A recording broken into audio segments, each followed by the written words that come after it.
So as men move into their careers, how might responsibility and purpose be conceptualized? Well, look, so I always start from the fundamental observation that life is characterized by a fair bit of suffering. There's a tragic element to life, tragedy tainted by malevolence. And what that poses a problem, and the problem is, well, what can sustain you through suffering and tragedy, betrayal and illness, death, loss, disappointment, frustration, confusion. And it's not hedonism. It's not happiness, not if you conceptualize happiness in this narrowly pleasure-seeking hedonic way. First of all, that doesn't iterate very well. You know, you can drink 26 of vodka one night, and that might be a pretty fun night, but you know the next 2 or 3 days are not going to be so pleasant, and you'll probably do at least 5 things that you seriously regret, assuming you can remember what they are. So it's not a great strategy, and everyone knows that you know, that casual, impulsive pleasure-seeking is not, it's not a good game. Everyone knows that. And that doesn't mean you should be afraid to try it, right? That's entirely different. You need to bash yourself around a bit. What did William Blake say? Wisdom through excess. There's definitely something to that. So, you know, walling yourself away from experimentation, that's not a good idea. But falling prey to indulgences, that's a catastrophe. So you can't find, and then if your life is proceeding in a direction that's painful and tragic for reasons that might be really out of your control, obviously you're not going to be happy during those times. You may not have even the opportunity to seek anything that's pleasurable or the ability to experience it. So then what's going to sustain you under those circumstances and sustain your will to live, but even more importantly, protect you from the resentment and the moral corruption that unrequited suffering can so easily produce? And the answer to that is not happiness, but something like meaning. And then you might ask yourself, well, where is meaning to be found?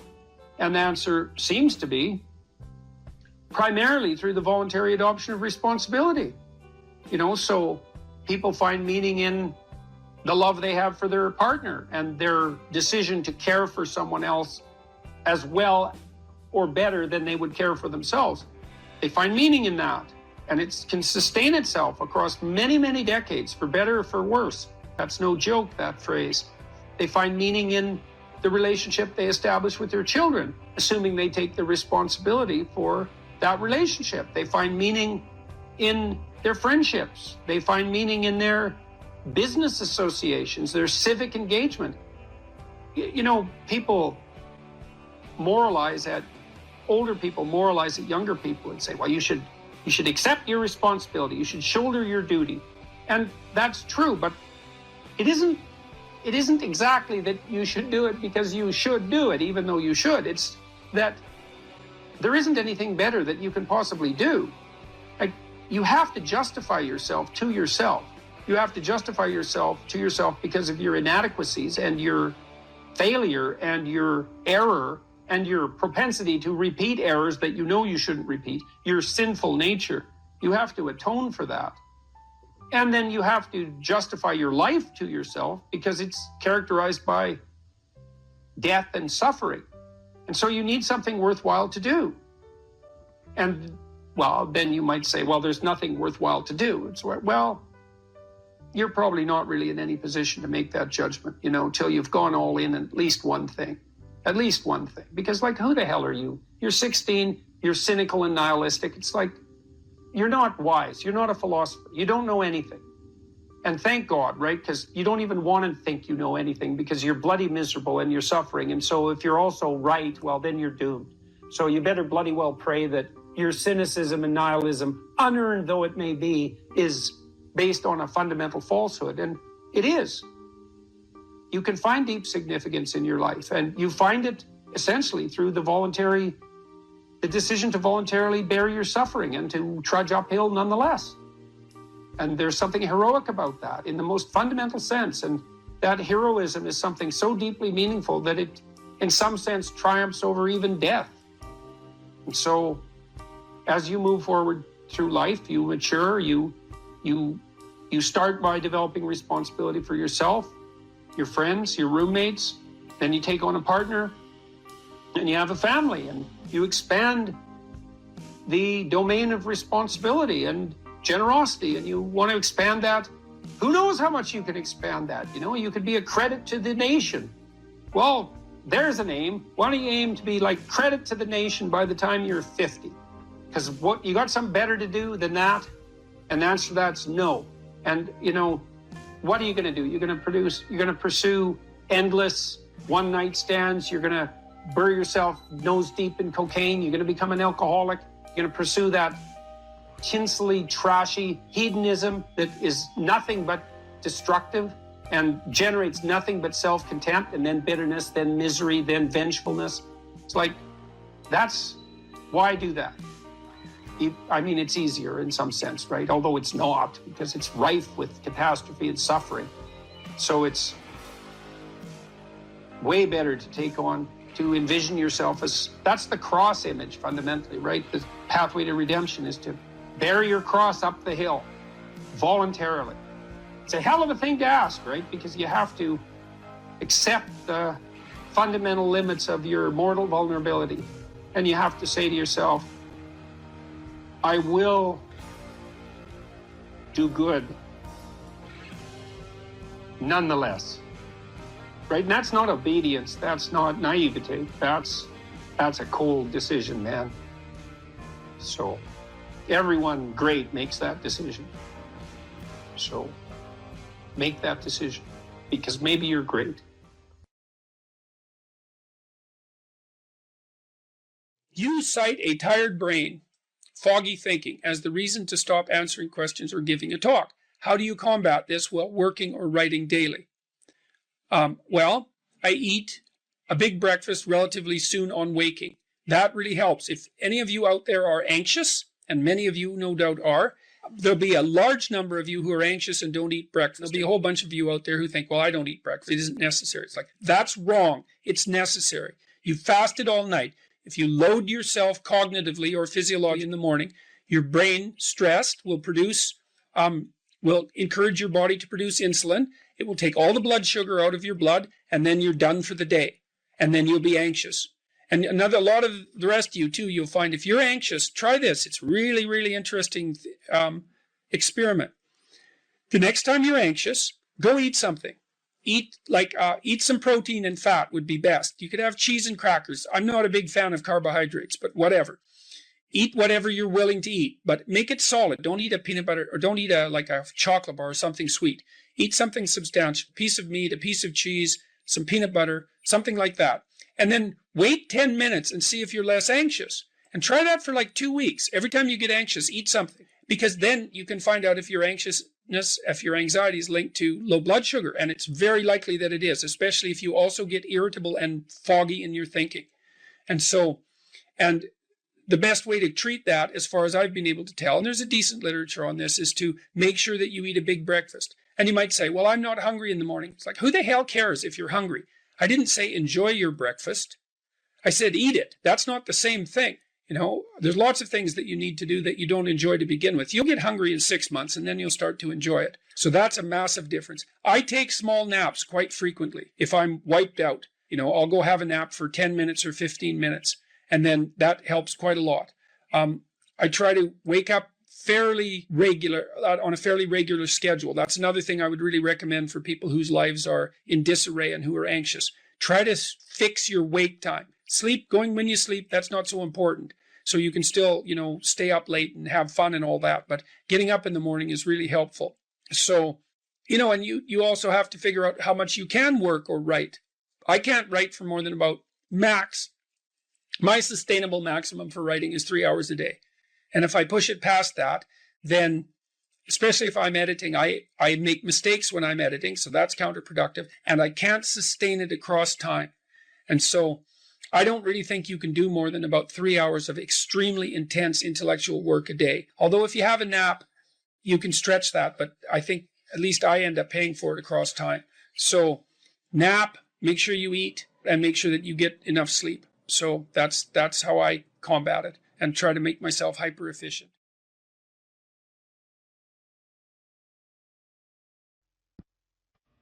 I got together with the woman who was going to become my wife, Tammy. I mean, I've known her since we were 8, and she was a friend of mine when I was a kid, and so we've known each other forever. But we got together seriously when we were in our late 20s, and she was really ready to have a family, like now. And I didn't have a permanent job at that point, although my prospects were good, which was part of the reason she married me. But she wanted to start, and I thought, okay, so I didn't really want to do that. And I thought, okay, what's your problem, Jordan? What is it that you're worried about? And I thought, well, there's an economic issue. That's not really serious. I'll get a job, and she'll come along wherever I go if I have that job. So that's not an issue. It's like, so what then? Well, babies. What the hell do I know about babies? Nothing. I can't take care of a baby. I don't know how to do that. So I said to her, well, the reason I seem to be objecting is because I'm kind of doubtful about the infant stage. Like toddlers, I know what to do with them. I can play with kids. But when they're under a year, they're like a foreign object to me in many ways. I don't know what to do. And so that worries me. And so I'll tell you what, if you'll take primary care for the infant, I'll take care of you and the infant. And how would that be? And I think that's the right role.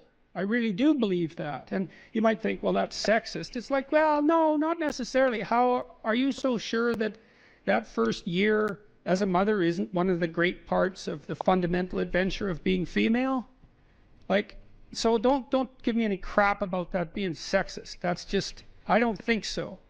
You know, and so what I would do is watch my wife, and if she got tired, spell her off. And I did what I could to take care of the infant, but I knew that, you know, she would take care of that while I stumbled around trying to learn how.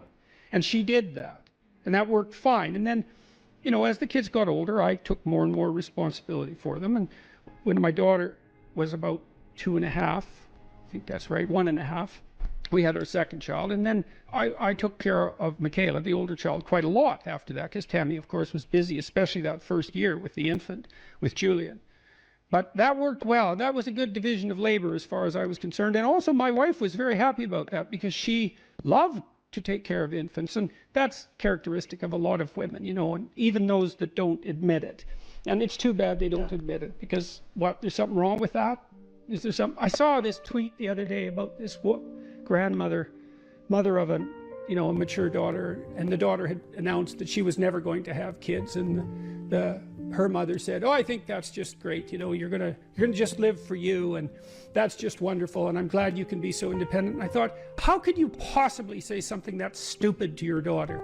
It's like, you don't want grandchildren, and you're so sure that she's just not ideologically addled about the fundamental realities and beauties and depth of life.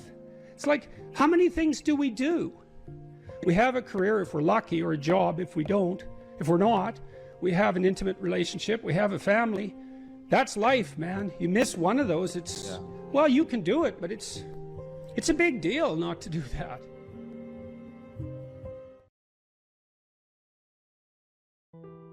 I plan on taking my own life very soon.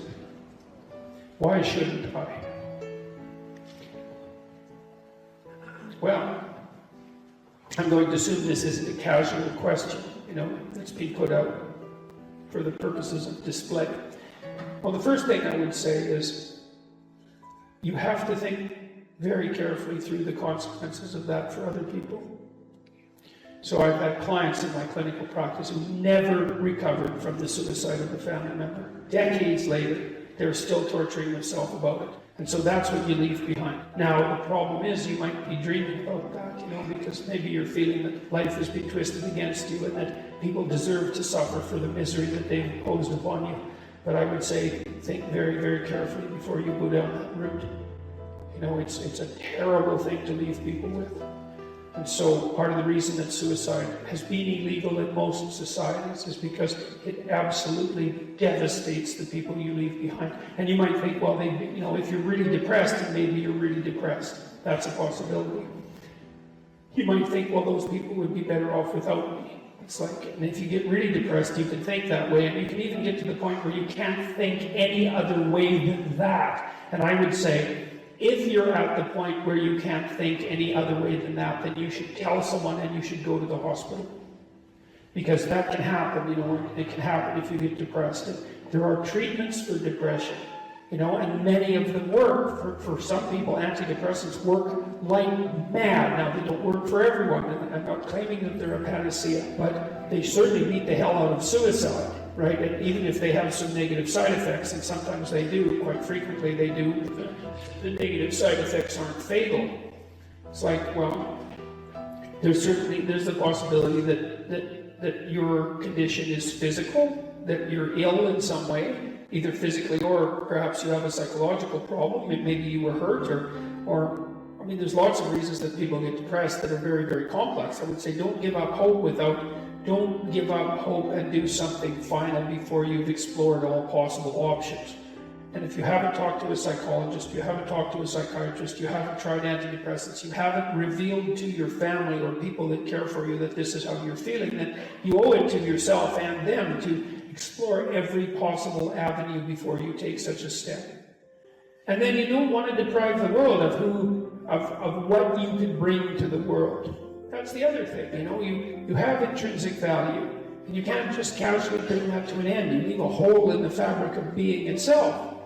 So, and a wise man that I once worked with said, he was a very strange person. He was a psychologist at the maximum security prison in Edmonton, and I worked with him for a while, briefly, very briefly, at the prison itself. And he said, you can always commit suicide tomorrow. And that's it's a flippant statement in some sense, but he meant it in a very serious way. It's like, you only get to decide that once, and you can put it off. And so I would say just put it off, and then put it off some more, and then put it off some more, and see what you can do to put yourself together. You explore every possible option. And if you're so hopeless that you have a suicidal plan, which is a real sign of danger, if you really know how you would do it and you've thought it out, then I would say, tell someone for God's sake, tell them, or go to a hospital and tell them. And for sure, try antidepressants. But what the hell do you have to lose? So do everything you possibly can to address the issue before you do something like that. And do give some thought to the people that you're going to leave behind, because believe me, you may just absolutely wipe them out in a way that they will never recover from. You cannot fix someone's suicide. You're stuck with it. And you think you torture yourself for the rest of your life. If I would have only known, if I would have only said something different. This particular client talked to her relative, a sibling, who committed suicide like 20 minutes before he committed suicide, probably after he took the pills. And she was kind of preoccupied because you don't know that the person at the other end is at the end of their tether. And she never forgave herself for not responding properly in that last phone call. That's a hell of a thing to leave someone with. And the final thing I would say is, don't be so sure that your life is yours to take. You don't own yourself the way that you own an object. You have a moral obligation to yourself as a locus of divine value, let's say. You can't treat that casually. It's wrong. So those are the reasons. Explore everything you can explore to put yourself back on your feet. All the things, there's all sorts of treatments for depression. Don't leave the people around you with that to suffer from for the rest of their lives. Don't underestimate your value in the world. And don't underestimate the fact that suicide is wrong. And so those are 4 reasons why you shouldn't end your life soon, or at all, for that matter. So,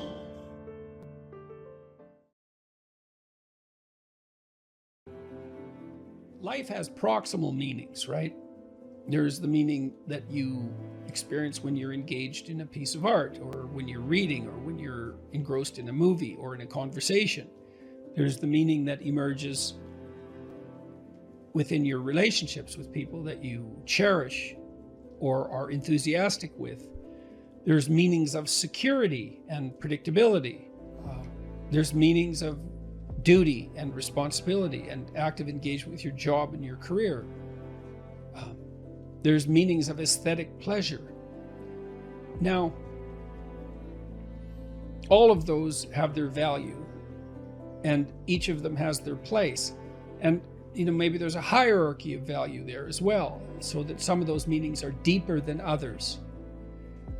And then you might say, well, what characterized the deepest of all meanings? And it would be something like relationship with the transcendent. And that would establish a relationship between you and what's always been conceptualized as God, which is generally supposed to be something ineffable, right? It's not definable, but you might think about it as the central animating spirit of the age, or the value around which all other values are organized, or the wisdom of the ages, or the creative spirit that possesses you when you're inspired, or what grips you with enthusiasm at a sports event or at a musical event, all of those things. And we need a relationship with that. And we find our deepest meaning in that relationship. And if we don't find it, I think if we don't find it in something that's explicitly religious, then we tend to magnify something of lesser value, say something political,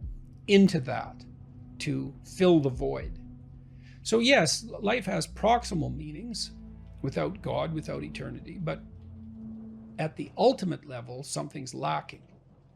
And it's the desire to fulfill that lack that, and maybe the lack itself, that's part and parcel of the religious instinct. So you can kill God, but you can't. That doesn't rectify the hunger for God. And then that hunger seeks out replacements. That's how it looks to me. So, and then, you might also say, well, does that mean you have to believe in God? And I don't think of the proper answer to that is that you need to agree with a propositional statement. Does God exist? Yes. No, like, is this table there? Yes. It's not that kind of relationship. I mean, it's characterized in the Old Testament as a struggle. So Israel means those who struggle with God. And you have to participate in that struggle. And you can do that, weirdly enough, as a believer or as a non-believer. Maybe sometimes more intensely as a non-believer. The issue might be more paramount then, the issue of virtue and the issue of the ultimate orientation. If you're plagued by bouts of depression and anxiety, that does destabilize your identity. So it's almost by definition. But having said that, look, this is when habit and plan and strategy are so useful. So in the periods of depression that I've had, and some of them were long and certainly the most unpleasant experiences of my life. This is when you need a philosophy, let's say, that's allied with your vision and your strategy to sustain you. Because what would happen to me is that, I have a vision, and I suppose the vision is of a world that's better, that's less likely to descend into ideological catastrophe, and where people are more responsible and more awake and more educated and healthier. All of that, a vision of a better world, a world that's less hellish at least, but also a better world, and some sense of what role I might play in that. And so that's very motivating. Like, it's a profound goal to try to make things better.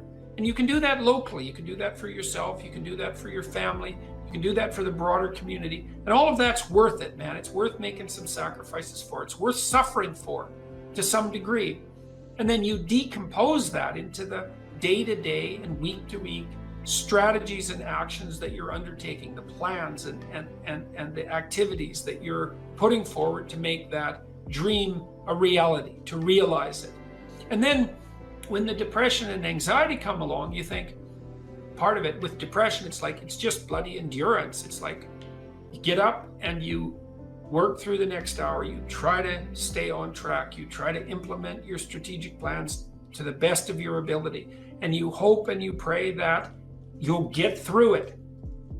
You'll get through it, and that the darkness will recede, and you stay on track. You eat even though you're not hungry. You get up even though you want to stay in bed.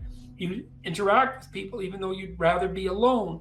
And it's the benefit of disciplined habits can can sustain you. It's like the boat you're rowing in through a terrible storm, leaks and all, and maybe you'll be overwhelmed, but you have the boat and you can row forward, and that's what you've got. There's this old story in King Arthur where the knights go off to look for the Holy Grail, which is either the cup that Christ drank out of at the Last Supper, or the cup into which the blood that gushed from his side was poured when he was crucified. The stories vary, but it's basically a holy object, like the phoenix in some sense, that's a representation of transformation. So it's an ideal, and so King Arthur's knights, who sit at a round table because they're all roughly equal, go off to find the most valuable thing. And where do you look for the most valuable thing when you don't know where it is? Well, each of the knights looks at the forest surrounding the castle and enters the forest at the point that looks darkest to him. And that's a good thing to understand, because the gateway to wisdom and the gateway to the development of personality, which is exactly the same thing, is precisely through the portal that you do not want to climb through. And the reason for that's actually quite technical. This is a Jungian presupposition too, is that, well, there's a bunch of things about you that are underdeveloped, and a lot of those things are because there's things you've avoided looking at because you don't want to look at them, and there's parts of you you've avoided developing because it's hard for you to develop those parts. And so it's by virtual necessity that what you need is where you don't want to look, because that's where you've kept it.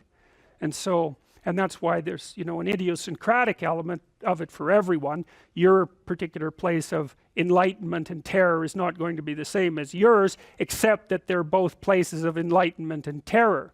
So they're equivalent at one level of analysis and different at another. So anyways, back to fiction and what it does. It distills truth, and it produces characters that are composites. And the more they become composites, the more they approximate a mythological character. And so they become more and more universally true and more approximating religious deities. But the problem with that is they become more and more distant from individual experience. And so with literature, there's this very tight line where you need to make the character more than merely human, but not so much of a god that, one of the things that happened to Superman in the 1980s, Superman started out, he's got a heavenly set of parents, by the way, and an earthly set of parents, and he's an orphan like Harry Potter. Very common theme is that when Superman first emerged, he could only jump over buildings, and maybe he could stop a locomotive. But by the time the 1980s rolled around, like, he could juggle planets and, swallow hydrogen bombs, and, he could do anything. Well, people stopped buying the Superman comics because how interesting is that? It's like something horrible happens and Superman deals with it. And something else horrible happens and Superman deals with it. And it's like, that's dull. He turned into such an archetype. He was basically the omniscient, omnipresent, omnipotent God, and that's no fun. It's like God wins, and then God wins again, and then again God wins, and so then they had to weaken him in different ways with kryptonite. So green kryptonite kind of made him sick, and red kryptonite, I think, kind of mutated him, if I remember correctly. And anyways, they had to introduce flaws into his character so that there could be some damn plot. And that's something to think about. There's a deep existential lesson in that your being is limited and flawed and fragile. You're like the genie, which is genius in the little tiny lamp, this immense potential, but constrained in this tiny little living space, as Robin Williams said when he played the genie in Aladdin. But the fact that you have limitations means that the plot of your life is the overcoming of those limitations, and that if you didn't have limitations, well, there wouldn't be a plot, and maybe there would be no life. And so that's part of the reason why perhaps you have to accept the fact that you're flawed and insufficient, and live with it and consider it a precondition for being. It's at least a reasonable idea. So anyways, one of the main characters is the country, the known, the explored territory. We went over that a bit, and it always has two elements. I mean, your country is your greatest friend and your worst enemy, you know, because it squashes you into conformity and demands that you act in a certain manner and reduces your individuality to that element that's tolerated by everyone else, and it constrains your potential in a single direction, and so it's really tyrannical. But at the same time, it provides you with a place to be and all of the benefits that have accrued as a result of the actions of your ancestors and all the other people that you're associated with. So there's the good tyrant or the bad tyrant and the good king, and those are archetypal figures, and that's because they're always true, and they're always true simultaneously,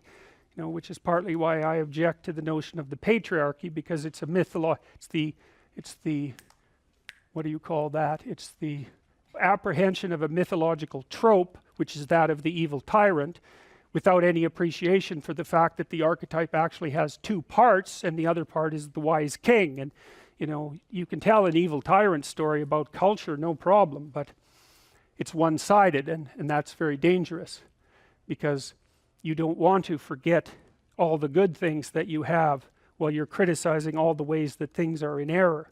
That's a lack of gratitude, and it's a lack of wisdom, and it's founded in resentment, and it's very dangerous, both personally and socially. I told you that Captain Hook is a tyrant because he's got this crocodile chasing him, and the crocodile has a clock in its stomach, and that's death. It's like, obviously, right? Tick, tick, tick, tick. And it's a crocodile, and it's under the water, and it's already got a taste of him, so he's being chased around by death, and that makes him terrified and resentful and cruel and bitter, and so he's a tyrant. And he wants to wreak havoc everywhere. And then Peter Pan, of course, looks at Captain Hook and thinks, why the hell should I grow up and to be a tyrant and sacrifice all the potential of childhood? And the answer to that is, the potential sacrifices itself if you don't utilize it as you mature, and you just end up a 40-year-old lost boy, which is a horrifying thing to behold. It's almost as if you're the corpse of a child, the living corpse of a child, because who the hell wants a 6-year-old, 40-year-old? You're a little on the stale side by that point, and not the world's happiest individual. So, you know, your potential is going to disappear because you age anyways, and so you might as well shape that potential in a particular direction and at least become something, no matter how limited, rather than nothing. So, you know, Peter Pan, that's a great story. It's a great mythological story. So,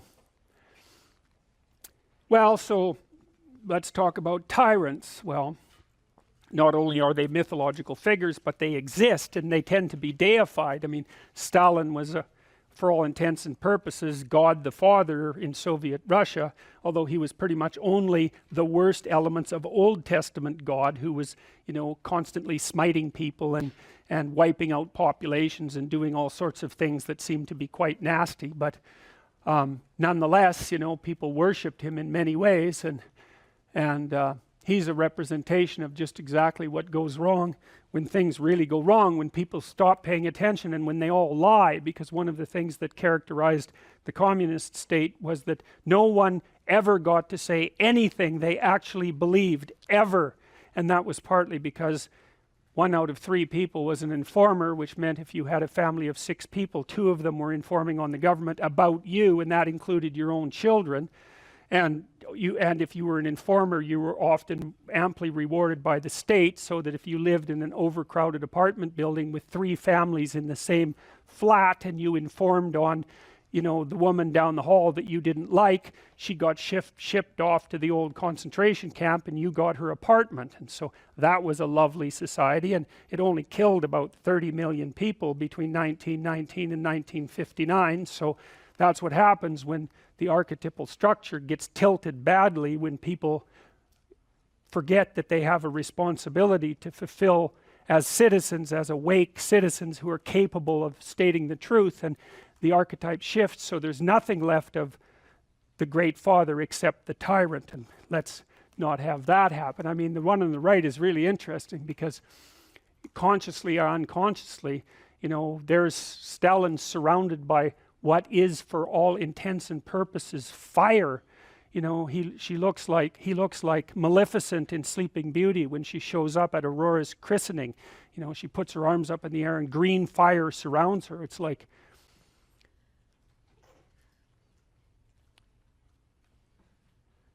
he's surrounded by fire, and there's Lenin above him who's like king of the fiery realm, and that's for sure.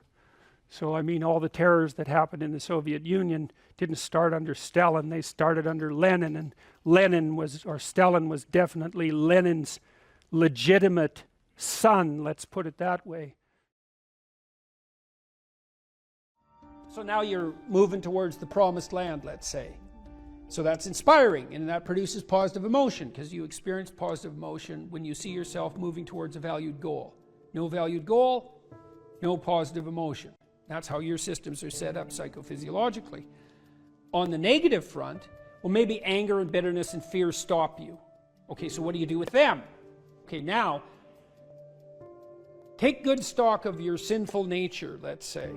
You know what temptations you're prone to and what knock you off the beaten track, and maybe you feel guilty about it. You know where your weaknesses are, and you probably have some idea of just what kind of hell you could inhabit if you let those weaknesses get the upper hand. So why don't you just write about that for 15 minutes? So let's say this isn't what you could have in 5 years. It's the pit you could dig for yourself if you decided to, you know, just sit there or dig. Everyone has a sense of that, you know, for some people. My temptation probably would have been alcohol. It calmed me in social situations. It made me feel a closer kinship to people, and it was a pretty good stimulant. And so it was a really good drug for me, and I enjoyed it quite a lot, too much. But I learned that I had better things to do. I wouldn't have stopped without better things to do. And that's And what did you mean by better things to do? Well, I was writing my book, Maps of Meaning, when I was still carousing as a graduate student. I'd started to put my life together by that point quite a bit, but I was still a party animal and very social. And but I found that I couldn't think hungover. And not only that, I couldn't handle the emotional tension of what I was dealing with intellectually. It was too, because you know, if you're hungover, your emotions are more sensitive, especially your anxiety. And the work I was doing was way too demanding emotionally, because I was dealing with historical atrocity, and the motivations for that was just too damn dark, you know, to be dealing with hungover. Plus, once I had written a fair bit and was editing, once you've edited your work to a substantial degree, you have to use finer and finer gradations of judgment to continue to improve it. And if you're fuzzy-minded at all, if you've impaired your judgment, when you edit, you can make it worse, not better. And then I also realized that the only times I really regretted my actions was when I was drinking, because it disinhibits you, and that's fun. That can be really fun. But I'd wake up the next day and think, yeah, I was a little too provocative, I was a little too aggressive, I was a little too mean-spirited in my wit, a little too egotistical, or maybe more than a little on all of those fronts, a little careless in my choice of partner, a little uncontrolled in my social behavior in places I shouldn't have been, because, you know, I was starting to, well, I was a graduate student and a teacher by that point, and I was interacting with professors, say, in the social milieu. Grew, yeah, well, it wasn't the time to be drunk. That just wasn't good. That worked in northern Alberta to some degree in some subcultures, but in those situations, it just made me look like a fool. Well, it made me into a fool, not just look like one. And then when you and I got married,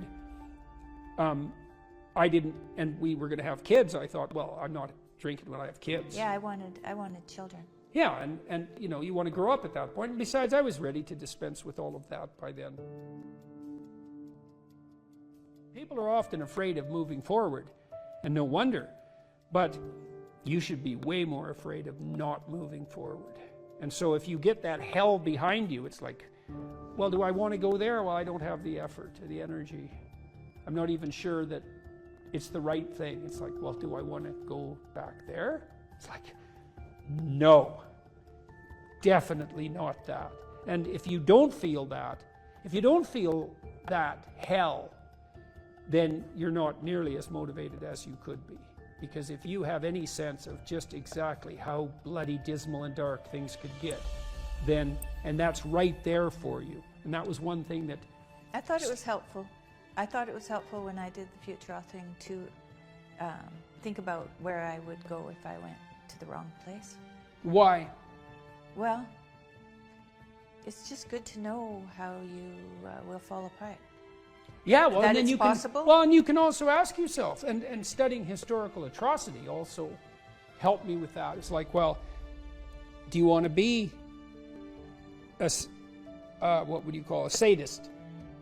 You're bitter and resentful. You want to hurt other people? Is that where you want to end up? You want to lie and deceive? Because that's where you end up if you lie and deceive. You want to be resentful and bitter? Because that's where you end up if you're resentful and bitter. Yeah, but sometimes, you know, people, they just don't know what to do about it. So your program helps them to make a plan. Yeah, well, and the plan is really, look, we're visionaries, man. Human beings are visionaries. Really. Well, I found when I did the self-authoring, the 15 minutes of writing that I did, the dreaming I did, Yeah. when I wrote about my future and just dreamed of what it could be like if it was just what I wanted. Yeah. And then outlined the goals, because you outline goals after that Yeah, in the yeah. future authoring. Those things that I had identified appeared in my life. Those, Yeah, well, and that was quite shocking to well, me. the thing is, you look at the world through a goal-directed framework, and so when you switch your goals, what appears to you in the world switches. It's mystical in a sense, but in another sense, it's just understandable. It's like, well, if I look that way, I see the TV and the couch, and if I look this way, I see you in the chair. Well, that's not that mysterious, but what I've done is I've changed the reality that manifests itself to me just by changing the direction of my orientation. Well, we do that metaphysically as well. And so, for example, if you decide that you're going to be courageously trusting towards people when they offer you an opportunity, even though you're skeptical and timid, but you decide, no, I'm going to have some faith in people, so I'm going to be courageous and trusting, then when they open a door to you that's an opportunity, you'll think, oh, that's a door I could walk through, instead of thinking I'm moving into a trap. And it's the same reality in some sense, but the way that you're interacting with it changes. Well, it can change. It can invert. It can change so radically that it barely looks like you're living in the same world. There are a lot of potential interpretations that you can validly lay on the world, and some of them are extremely positive, and they still work. And wouldn't that be lovely if you could lay an incredibly positive vision on the world in a calculating and strategic manner, not an instrumental manner, right? Because you're aiming at something genuinely good, and that would work. And that is how the world works. One of the things I loved, maybe we can end with this too, one of the things I loved about my clinical practice, I loved this. It was so good, and I miss it. We were always working, the best parts of me and my client were working together to make everything about their lives better. And it worked. You know, like I had lots of female clients who tripled their income in 4 years. They didn't even think that was possible. It's like, well, I don't make enough money. I'm barely making ends meet, single mothers. I have no idea what to do. I don't like my job. It's like, well, let's make a plan here. You know, what do you want? Well, I'd like to make this much money. Why don't we double that? And just, because you're going to aim at something. Some people do make more money than that, so maybe it could be you. Well, is that even possible? It's not even possible. It's like, well, let's just assume that maybe it's possible and see what you'd have to do. Well, you got to get your CV together. Well, it's full of holes. Okay, well, let's fix the holes. Okay, now you got to get a plan. Well, I'm not very good at interviews. Okay, let's practice interviewing till you're not just good at it, you're looking forward to it.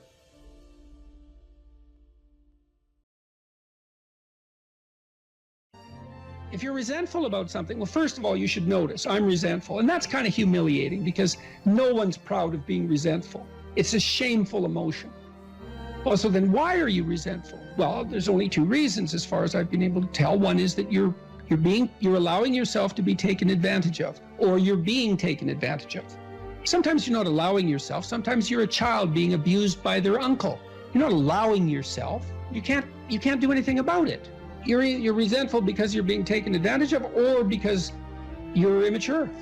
It's one of those two things. Figure out which it is, and then take the steps necessary to address it.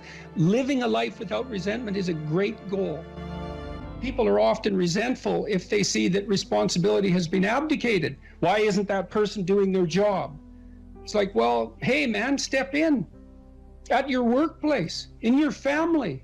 You know, and you think, well, I shouldn't have to do that extra work. Well, you shouldn't be a slave. You shouldn't allow yourself to be tyrannized. But if something bugs you because a responsibility is going unfulfilled, there's a great opportunity for you. And this is something I don't think we teach young people well. And one of the things, you may remember this, that was so striking about the tour was that I made a case fairly consistently that most people find the meaning that sustains them through the vicissitudes of life, not in happiness, but in responsibility. And that would bring everyone to a halt. It would always make the whole theater silent. It's like, oh, I never thought of that connection. Because maybe you want to avoid responsibility, and you can understand why. You can understand why. You hide from it. That is what you encounter if you go out in the world and you think, who the hell wants that? I don't want the responsibility. It's like, well, yes, you do, as it turns out. There's nothing better than responsibility. Now, you know, I say that with some caution. I think that it's hard to say. The responsibility, I've been overwhelmed by my apparent responsibility. But I think it's also kept me alive, and I mean that literally. And so, wait, can you go a little deeper with that? I mean, when you were at your darkest moments in the last 2 years, whatever that might be, was it the feeling there's been many times in the last year where it would have been much easier for me just to be dead. That's constant. So, but no. But is it but no because of something in you, or is it but no because of the people, that you would have abdicated that responsibility of the people? Or is that ultimately the same thing? It. Yeah. Well, I do think the two aren't easily distinguishable, but it's definitely that. It's definitely that. You know. And it's one of the chapters, the last chapter, is be grateful in spite of your suffering. You know. You need a meaning to sustain you through suffering. And it is the case that you find that in responsibility. Well, and so it's good advice for anyone who's at work. You're resentful about this and that because people aren't pulling their weight. Pull it. See what happens. You become indispensable instantly. You'll know everything. And maybe that job won't be for you, or maybe that relationship won't be for you, but you'll take your hard acquired wisdom and go elsewhere and flourish there. So, you know, this kid stopped me. I think I wrote about this in this book. Kid stopped me in a restaurant one day when I was walking in, and he said, and he had an undergraduate degree, and he was working as a waiter in a chain steak place. And he stopped me and he said, you know, about 6 months ago, I was watching one of your lectures, and I decided to stop being resentful about my job. And he was resentful because he had a university degree and he's working as a waiter. You know, and look, I don't have anything against waiters. It's like a waiter can make your evening, you know, hooray. He said, well, I decided I'd start trying at my job, like really trying, as if it was worthwhile. He said he got 3 promotions in 6 months, like he's just rocketing up the power hierarchy. Well, it's not power, it's competence. If it's well run, you know, and places are full of opportunity. There's always people out there who are doing far better than you on pretty much anything you want to imagine. And if all you're doing is seeing yourself in their reflected light, let's say, then it's going to be pretty damn dismal. But it's not a good comparison because, well, first of all, there's danger in just comparing yourself to others, period, because they're not you. And God only knows what struggles they had to undertake to get to where they were, or what burdens they're currently carrying that you're not aware of. But you can certainly contrast yourself with yourself. And that's a lot better.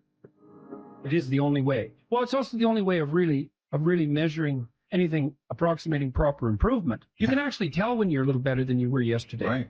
And you can actually do that. That's another thing that's so interesting about it, is that you can actually make yourself a little better in some way, pretty much. Well, I don't know if it's at every moment, but you can certainly do it every day. Let's say you want to become who you could be in the fullest sense. So let's say you're someone who's going to solve some serious problems. Okay, the first thing you have to do is admit to the seriousness of the problems.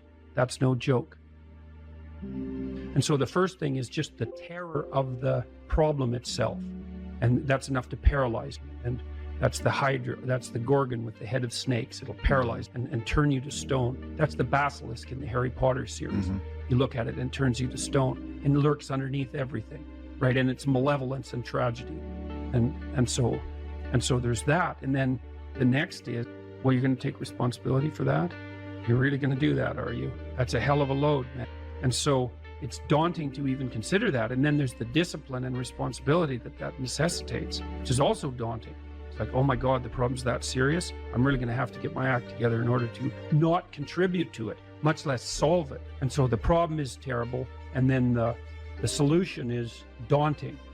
But the upside of that is like, well, there isn't anything better to have than a problem that's worth solving, like that's really worth solving. Right. And so the more of that you take on, the more you have a reason to get out of bed in the morning, no matter what. Like, I'm getting up, I'm trudging forward. Doesn't matter what I'm suffering from. I've got things that need to be done. They're necessary. And that gives you that sense of purpose that is the antidote to bitterness. Okay, well, let's say you want your life to be meaningful. It's like, okay, then what you do matters. It actually matters. Or how starting to clean up the room changed their life. That's quite fun because it's something I always tell people to do instead of going out and protesting. Jesus, I just can't stand Cleaning up that. the room? Yeah. Meaning? Well, my sense is that if you want to change the world, you start from yourself and work outward because you build your competence that way. It's like, I don't know how you can go out and protest the structure of the entire economic system if you can't keep your room organized. Well, I made a video call, which was called Message to Millennials, where it was called How to Change the World Properly. A bit of on the pretentious side, I suppose, but I was trying to produce something that was a counterposition to this idea that what you should do is go out and fix up other people. You know, that's just not right. And there's a New Testament line about that, something about, you know, not worrying too much about the log in your neighbor's eye, or about the speck in your neighbor's eye when you have a log in your eye. What would the world be like if people stopped avoiding the things they knew they should do? You know, because the question is, how much are we contributing to the fact that life is an existential catastrophe and a tragedy? How much is our own corruption contributing to that? That's a really worthwhile question. The things you leave undone because you're angry, you're resentful, you're lazy, you have inertia. Well, you consult your conscience and it says, well, you know, that place over there could use a little work. It's the same as working on yourself, and so you clean that up because you can. And then things are a little clearer around you. And you're a little better off because you've practiced a bit. And so you're a little stronger, and then something else manifests itself and says, well, maybe you could like take a crack at fixing me up too. So you decide to do that. And then that gets a little bit more pristine, you know, and soon, and it's humble because you're not exceeding your domain of competence. You know, it's like, don't be fixing up the economy, 18-year-olds. You don't know anything about the economy. It's a massive, complex machine beyond anyone's understanding, and you mess with it at your peril. So, and can you even clean up your own room? No. Well, you should think about that. You should think about that. Here's some items, so you guys can do a quick big 5 on yourselves.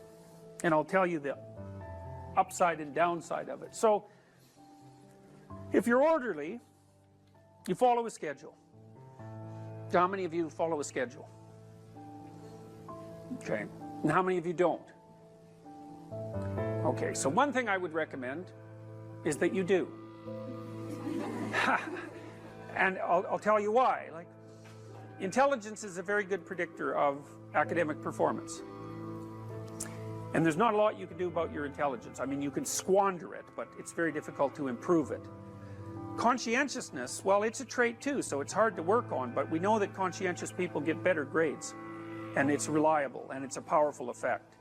And so, if your time use is organized, then the probability that you're going to be successful is very high. So, one of the things you might think about is make friends with a calendar, like Google Calendar or something like that. And I can tell you some tricks about that, because really it is important, like, and I'm not kidding around about this. If you're low in conscientiousness, it's really going to trip you up as you walk through life.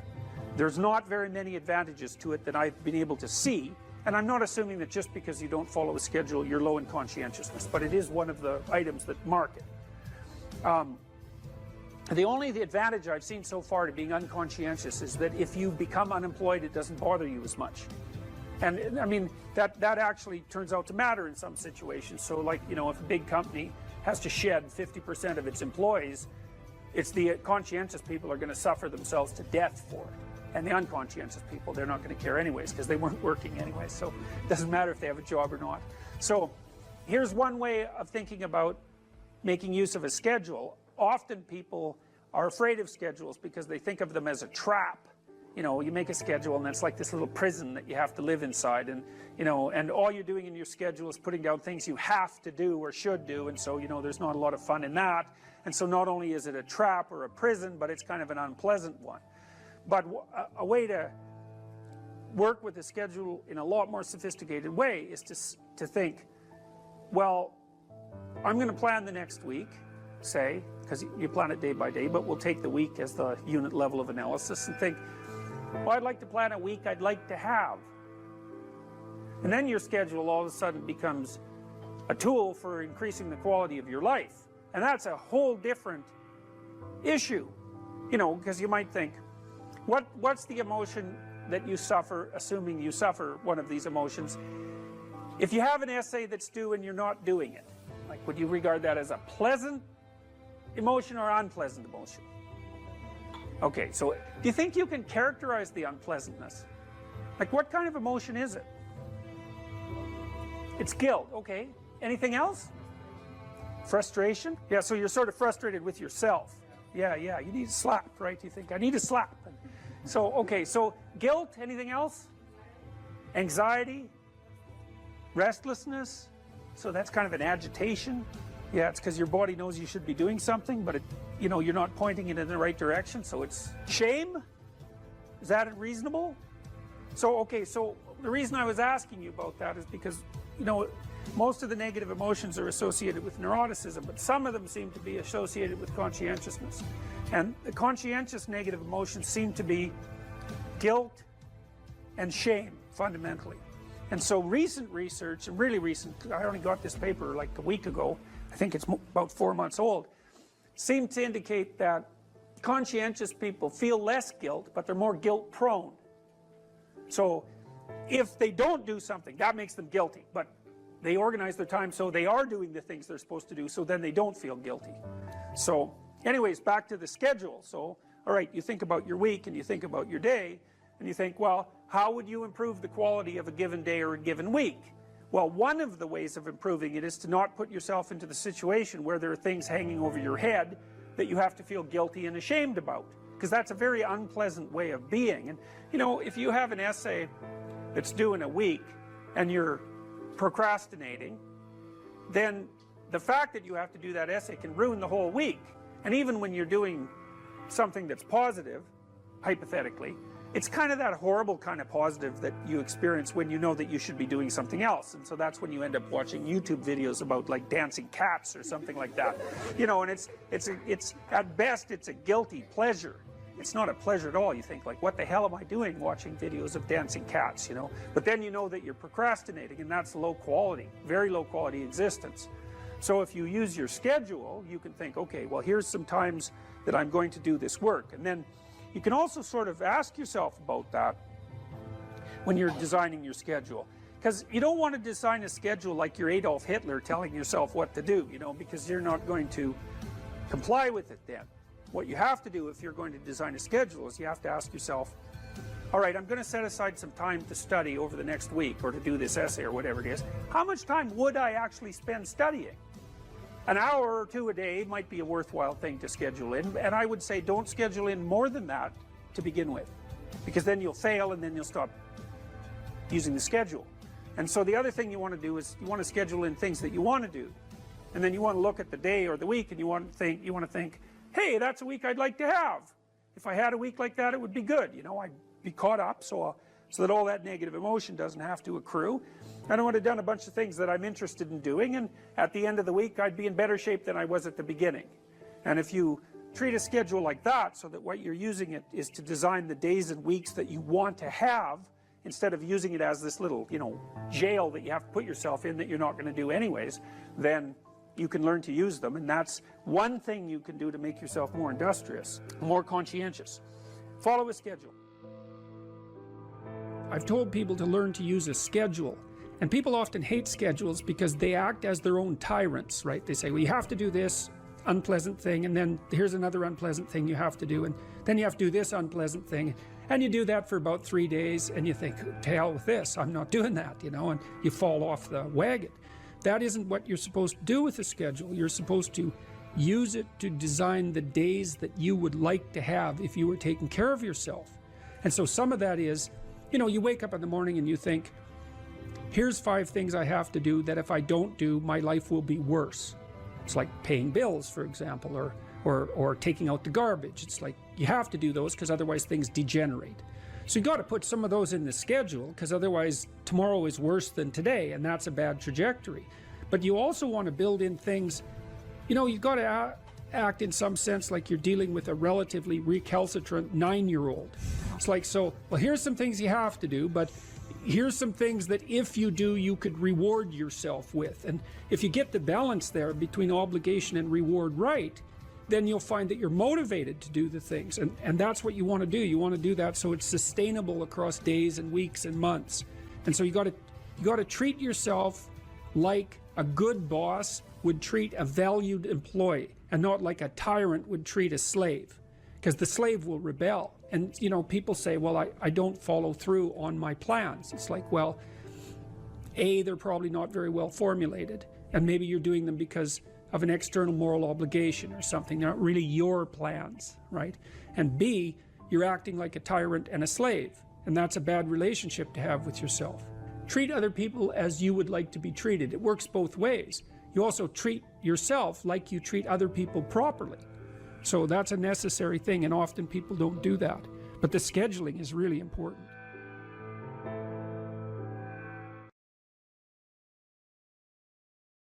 So I might say, well, why are you going to university? Or I might say, what are you doing right now? And then the answer would be, well, I'm sitting in class. And then the question would be, well, why are you sitting in class? And the answer to that would be, well, because I want to take this course. And why? Well, it's because I want to get my degree. So why? Well, because I want to be prepared for a career and a productive and high quality life when I get out. Well, why? Well, you can keep saying why pretty much indefinitely, and as you answer, you go farther and farther out in time scales. Now, it's a tricky thing, because one of the things I might tell you, this is a very complex cognitive problem, is, well, where should you stop? So, for example, I could say to you, do you want $100 an hour, or do you want 50,000 years in 75 years? You're going to think, well, I'll probably take the $100 now. Well, how about 200 years? It's like, well, I'm not going to be there. I'll take the $100 now. Well, so obviously thinking out 200 years is not that helpful.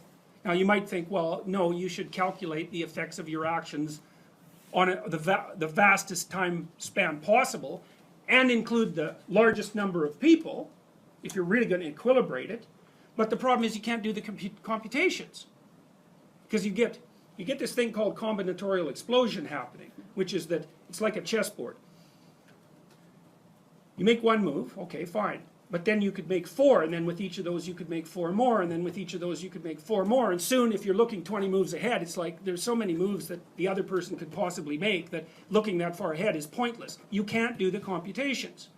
And so we don't know how far you should look into the future. It depends on how stable your environment is.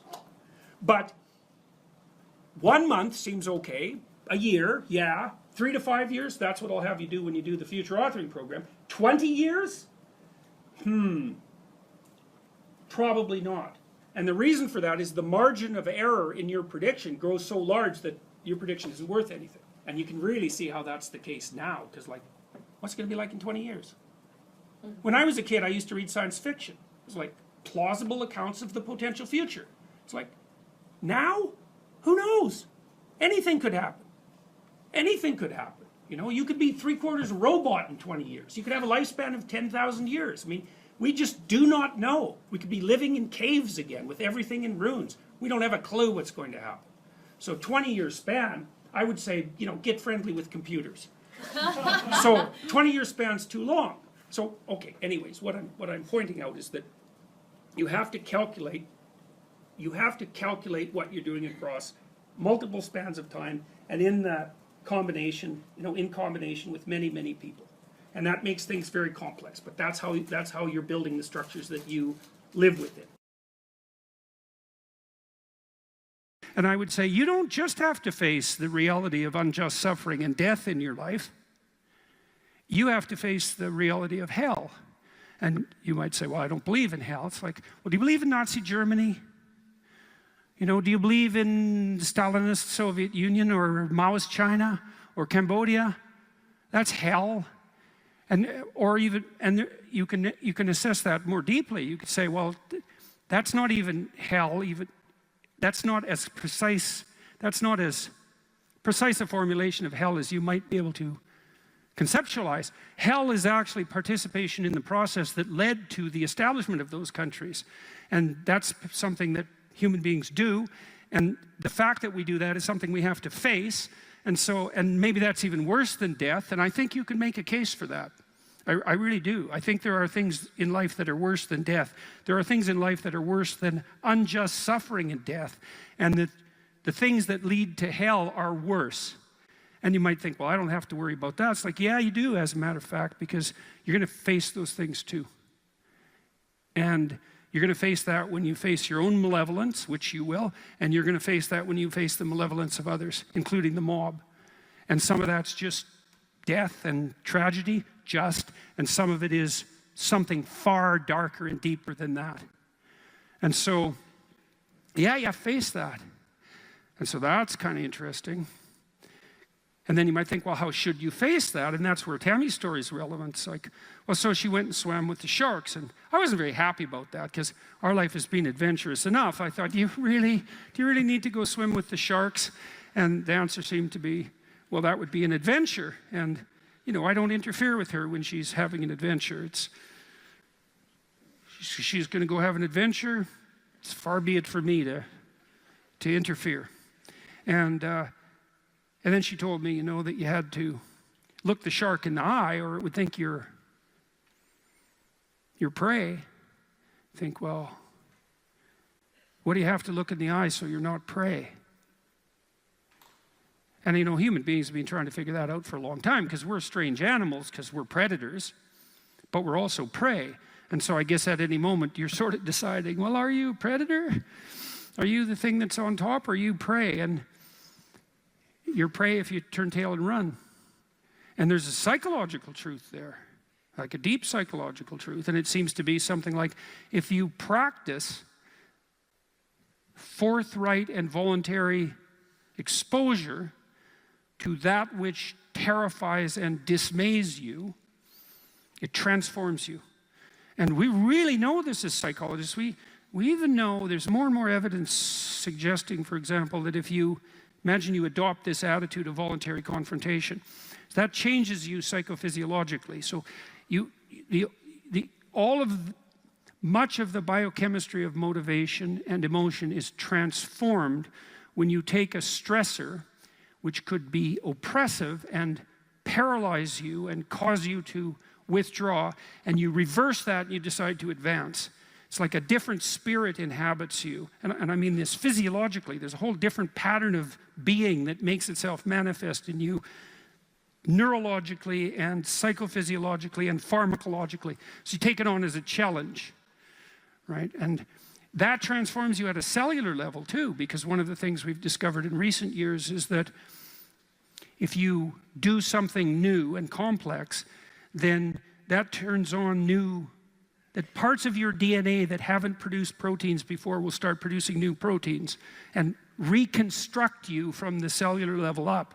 So it's a deep transformation. We have no idea how deep.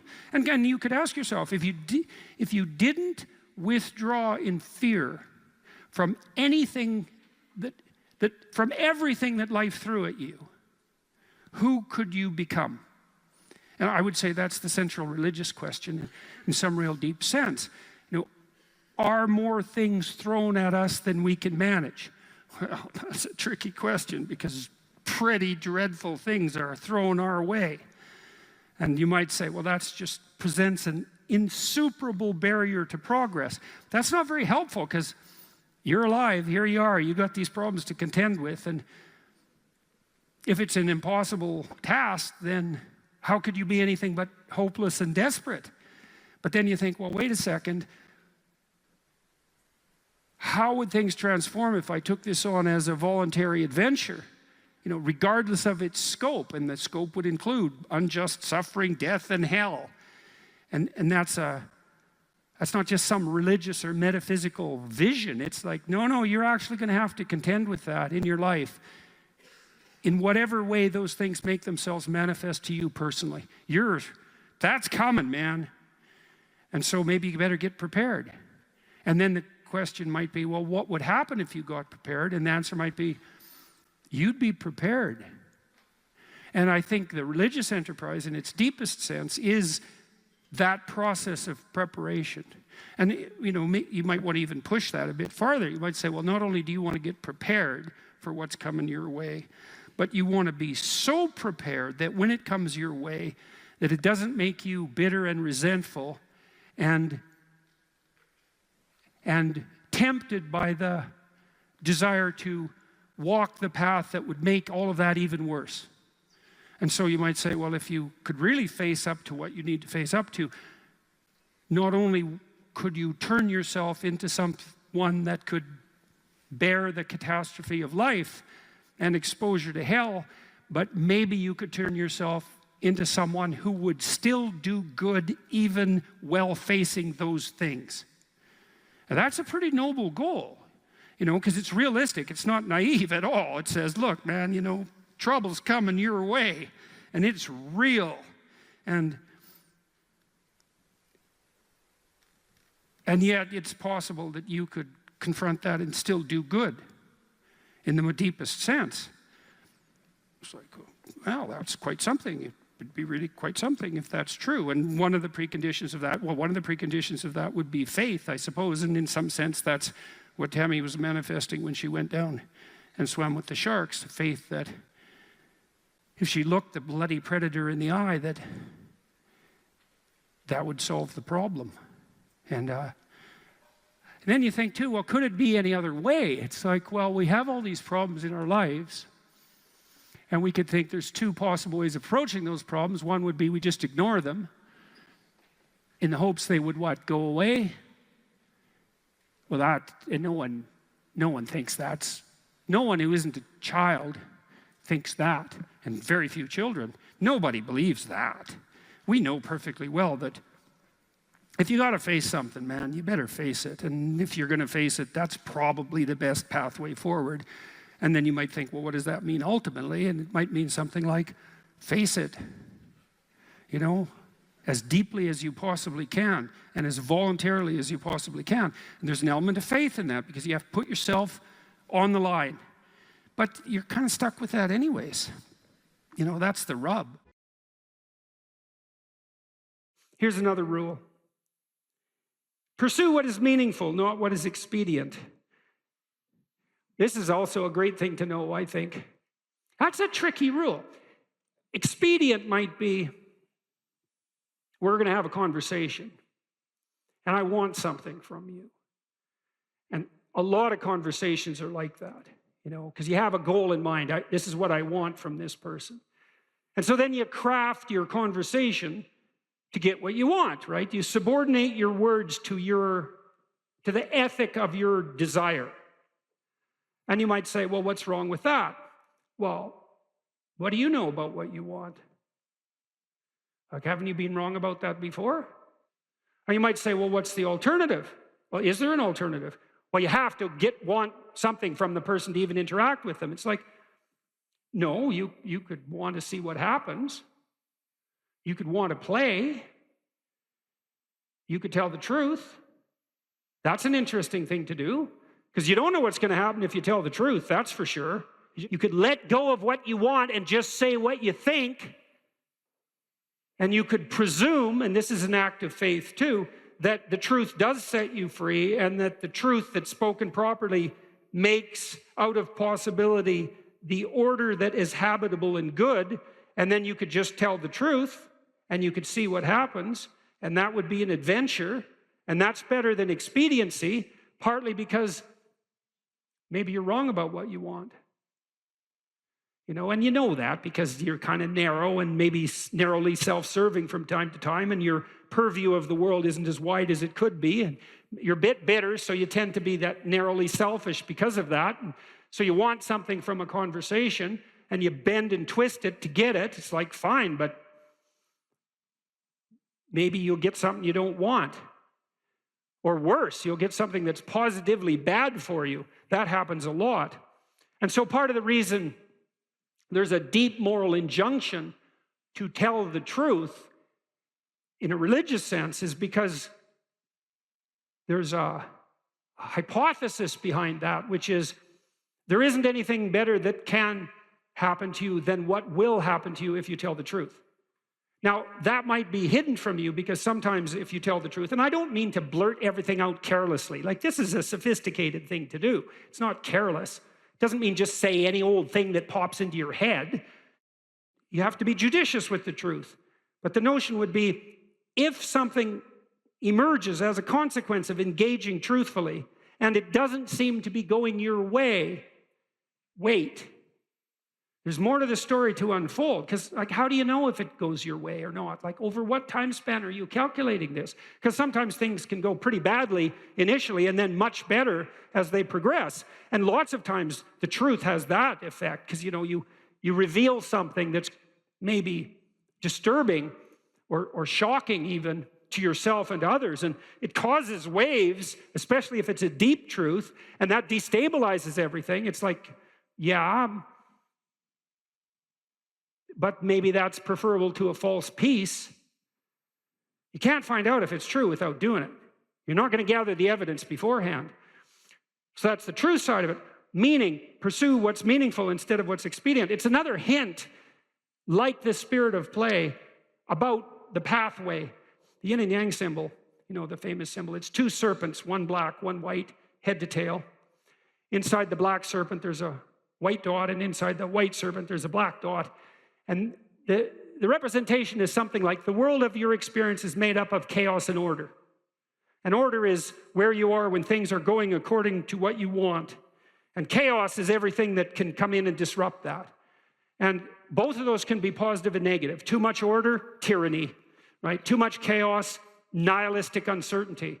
Optimized balance. So let's think about what the optimized balance would mean. You have a structure of perception and conception that you inhabit. It's orderly, reasonably orderly. Orderly enough so that when you inhabit it, most of the time things are going the way you want them to go.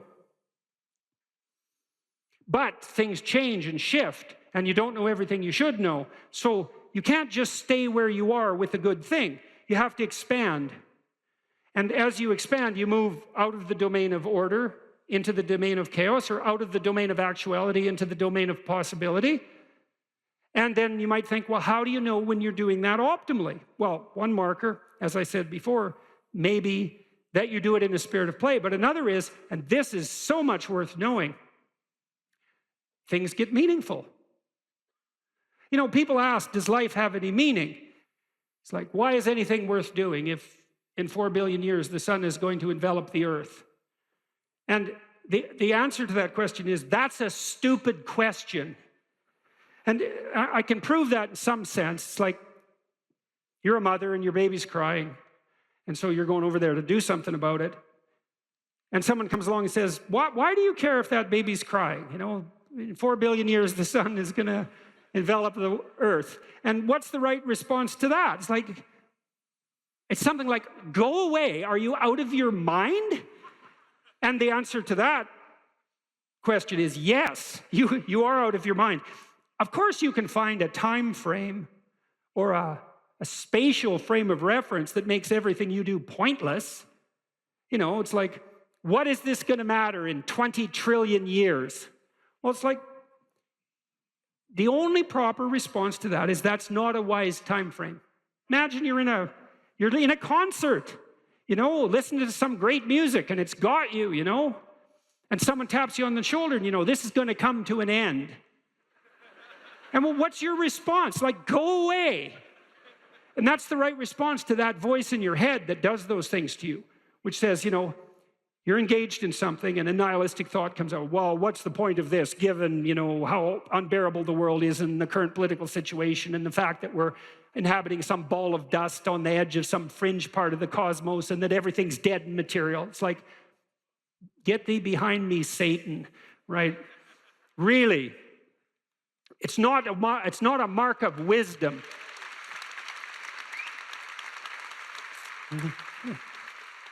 It's not a mark of wisdom to let nihilistic, demonic voices steal your joie de vivre. That is not a mark of wisdom. And you might object, well, at least it's not naive. It's like, yeah, cynicism might be preferable to naivety, but it doesn't hold a candle to wisdom. And that's worth knowing too. Because once you've been hurt and you're cynical, there's no going back to naive.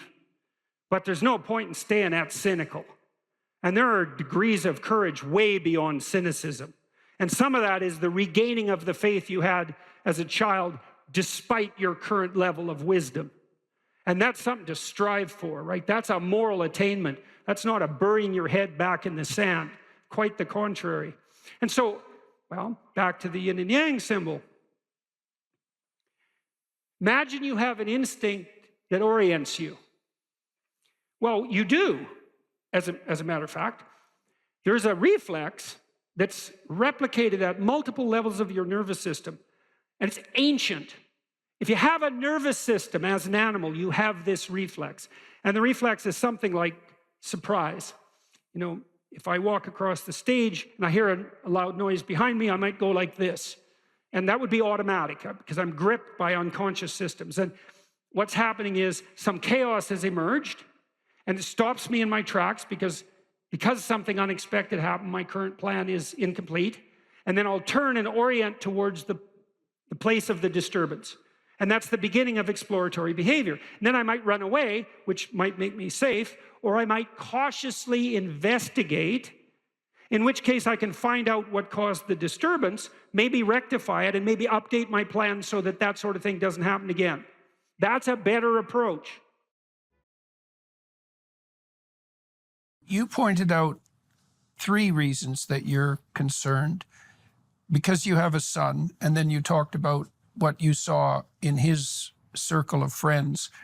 Because you're a veteran and you played a mentorship role there, and then because you're concerned with broad cultural issues.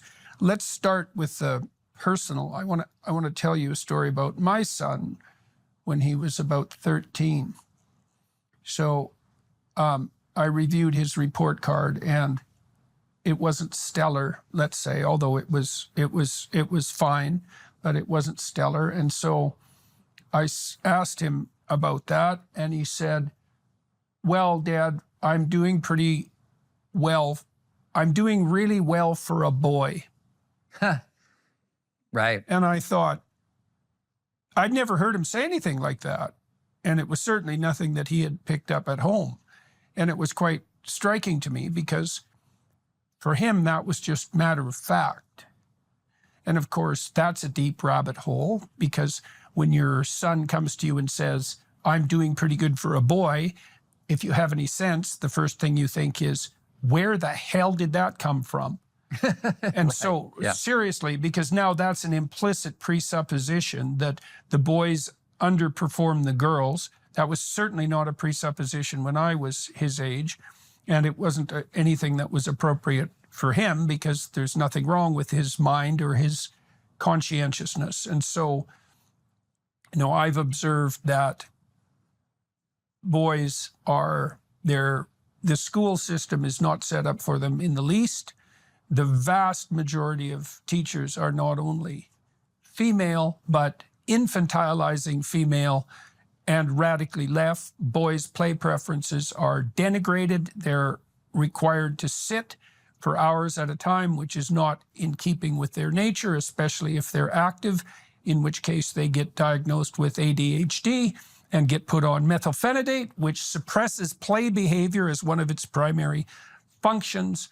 And then they're they're told that competitive games are wrong because we should all cooperate, by people who are too stupid to notice that competitive games are cooperative because everybody's playing by the same rules. And then they're told that boys' ambition is pathological and that the patriarchy is, and marriage for that matter, is an oppressive institution. And if they manage to escape from all that, then they're told that the activities of males are destroying the planet.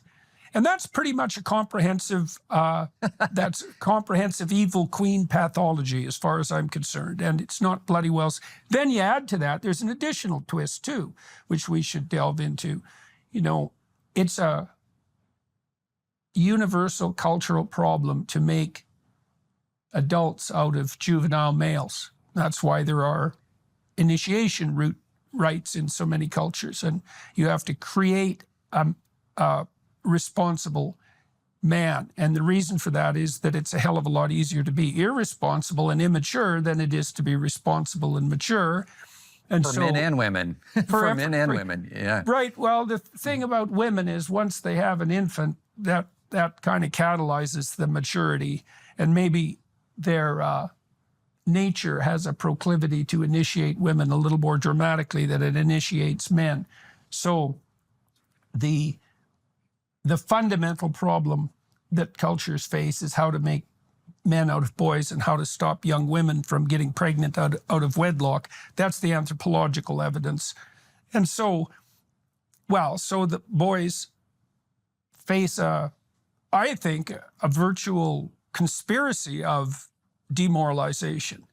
And that seems to me to be, well, that's underneath the political, but the Democrats have been playing that hand madly for, I'd say, 4 generations. And now they're reaping what they sowed. Yeah, I would, there's a lot in there.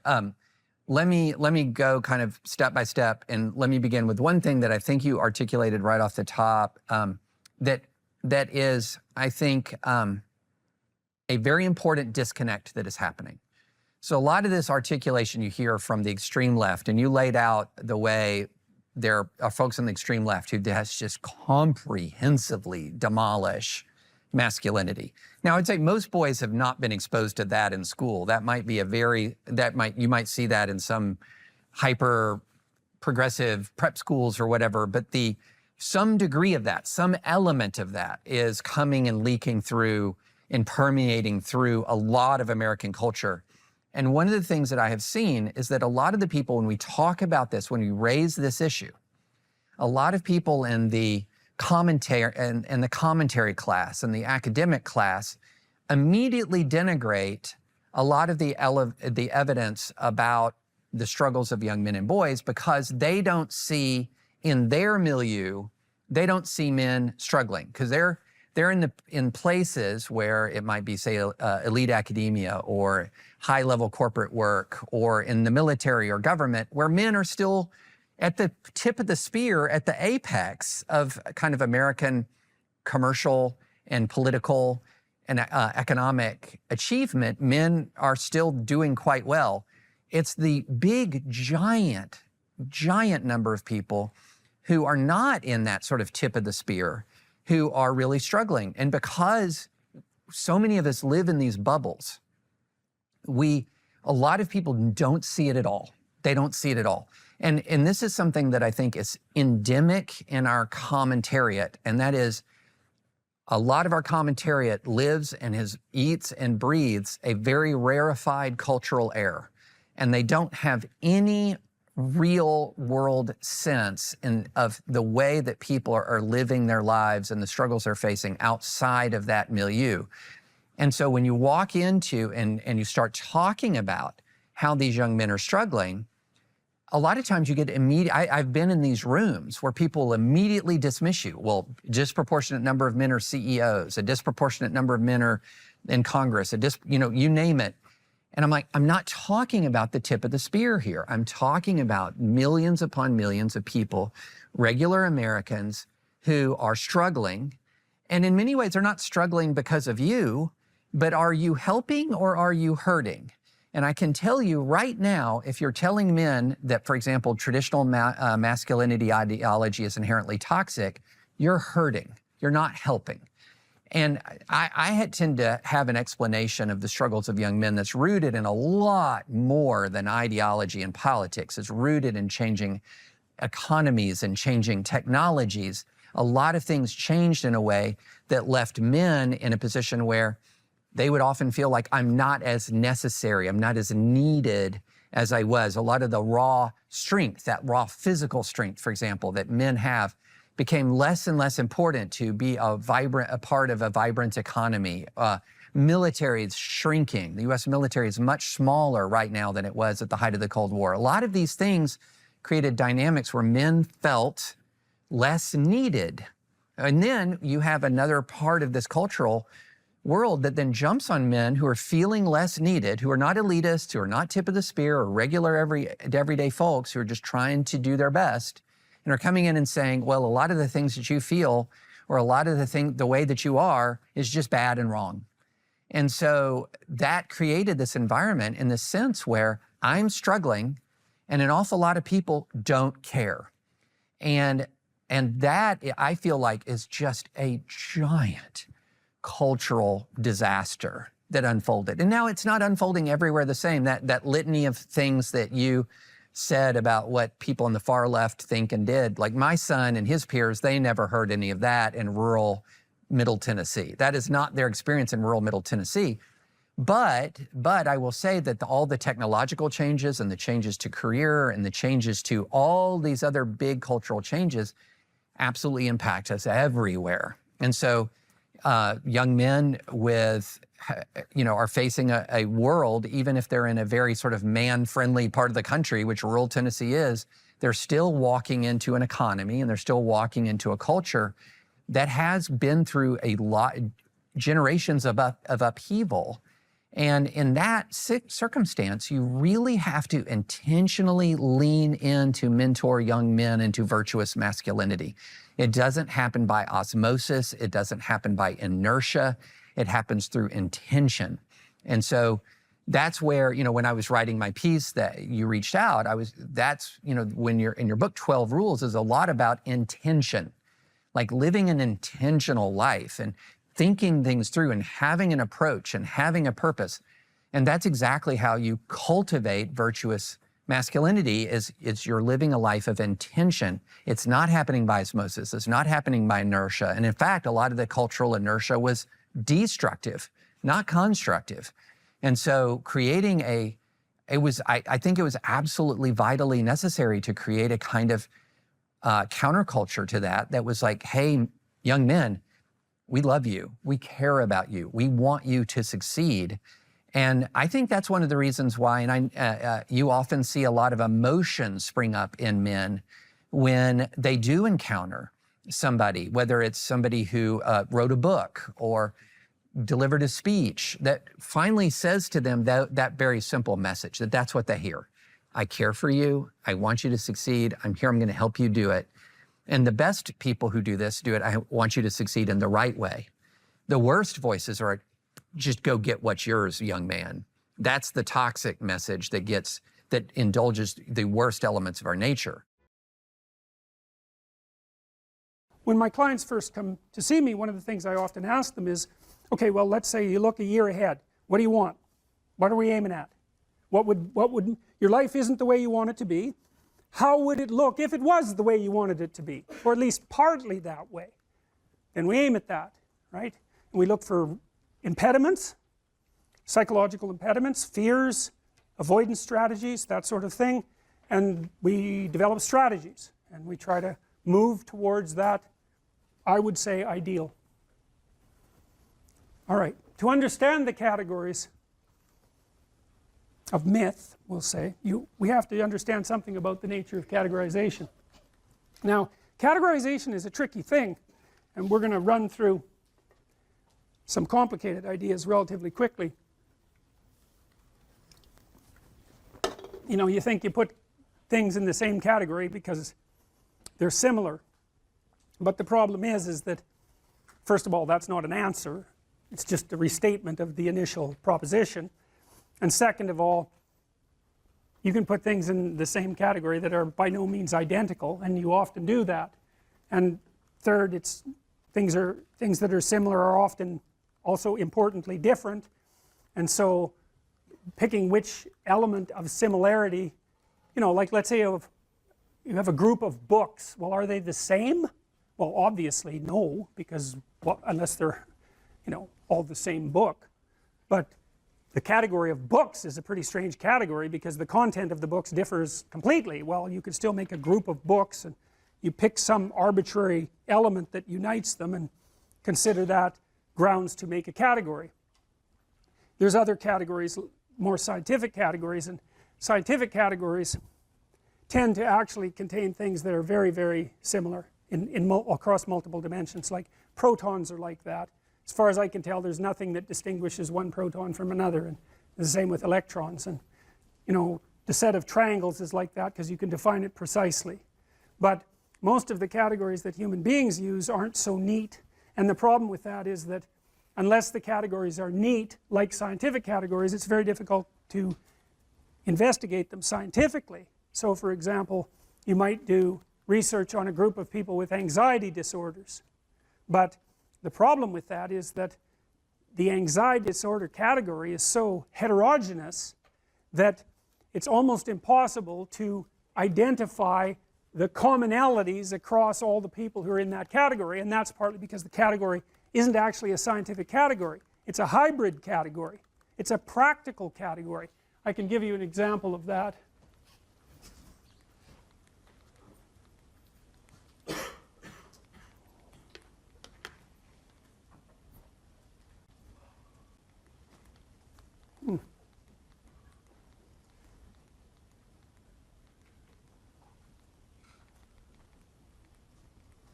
No, I can't because I must not have saved it. Anyways, many of the DSM categories, so these are categories for psychopathology, require, if you're part of that category, imagine there's 7 symptoms that you could have, or 8 symptoms that you could have that would put you in that category, like antisocial personality. 8 symptoms: you steal, you kick, you hit, you bite, you know, you're abusive. I don't remember the categories precisely, but you can be in the category if you have symptoms 2 through 5, and you can be in the category if you have symptoms 6 through 8. They aren't the same symptoms, but you're in the same category. And you think, well, how the hell can that be? Well, that's a family resemblance category, roughly speaking, and lots of the things that we use are family resemblance categories. There's a prototype, and then if you have enough of the features of that prototype, imagine the prototype has 10 features, and if you have 6 of those features, you get to be in that category. But it means that the category is actually quite diverse, and that's one of the problems that plagues psychiatry as a science and clinical psychology as a science. It's a really big problem because if the categories aren't homogeneous, then it's very difficult to draw conclusions about the members of the category.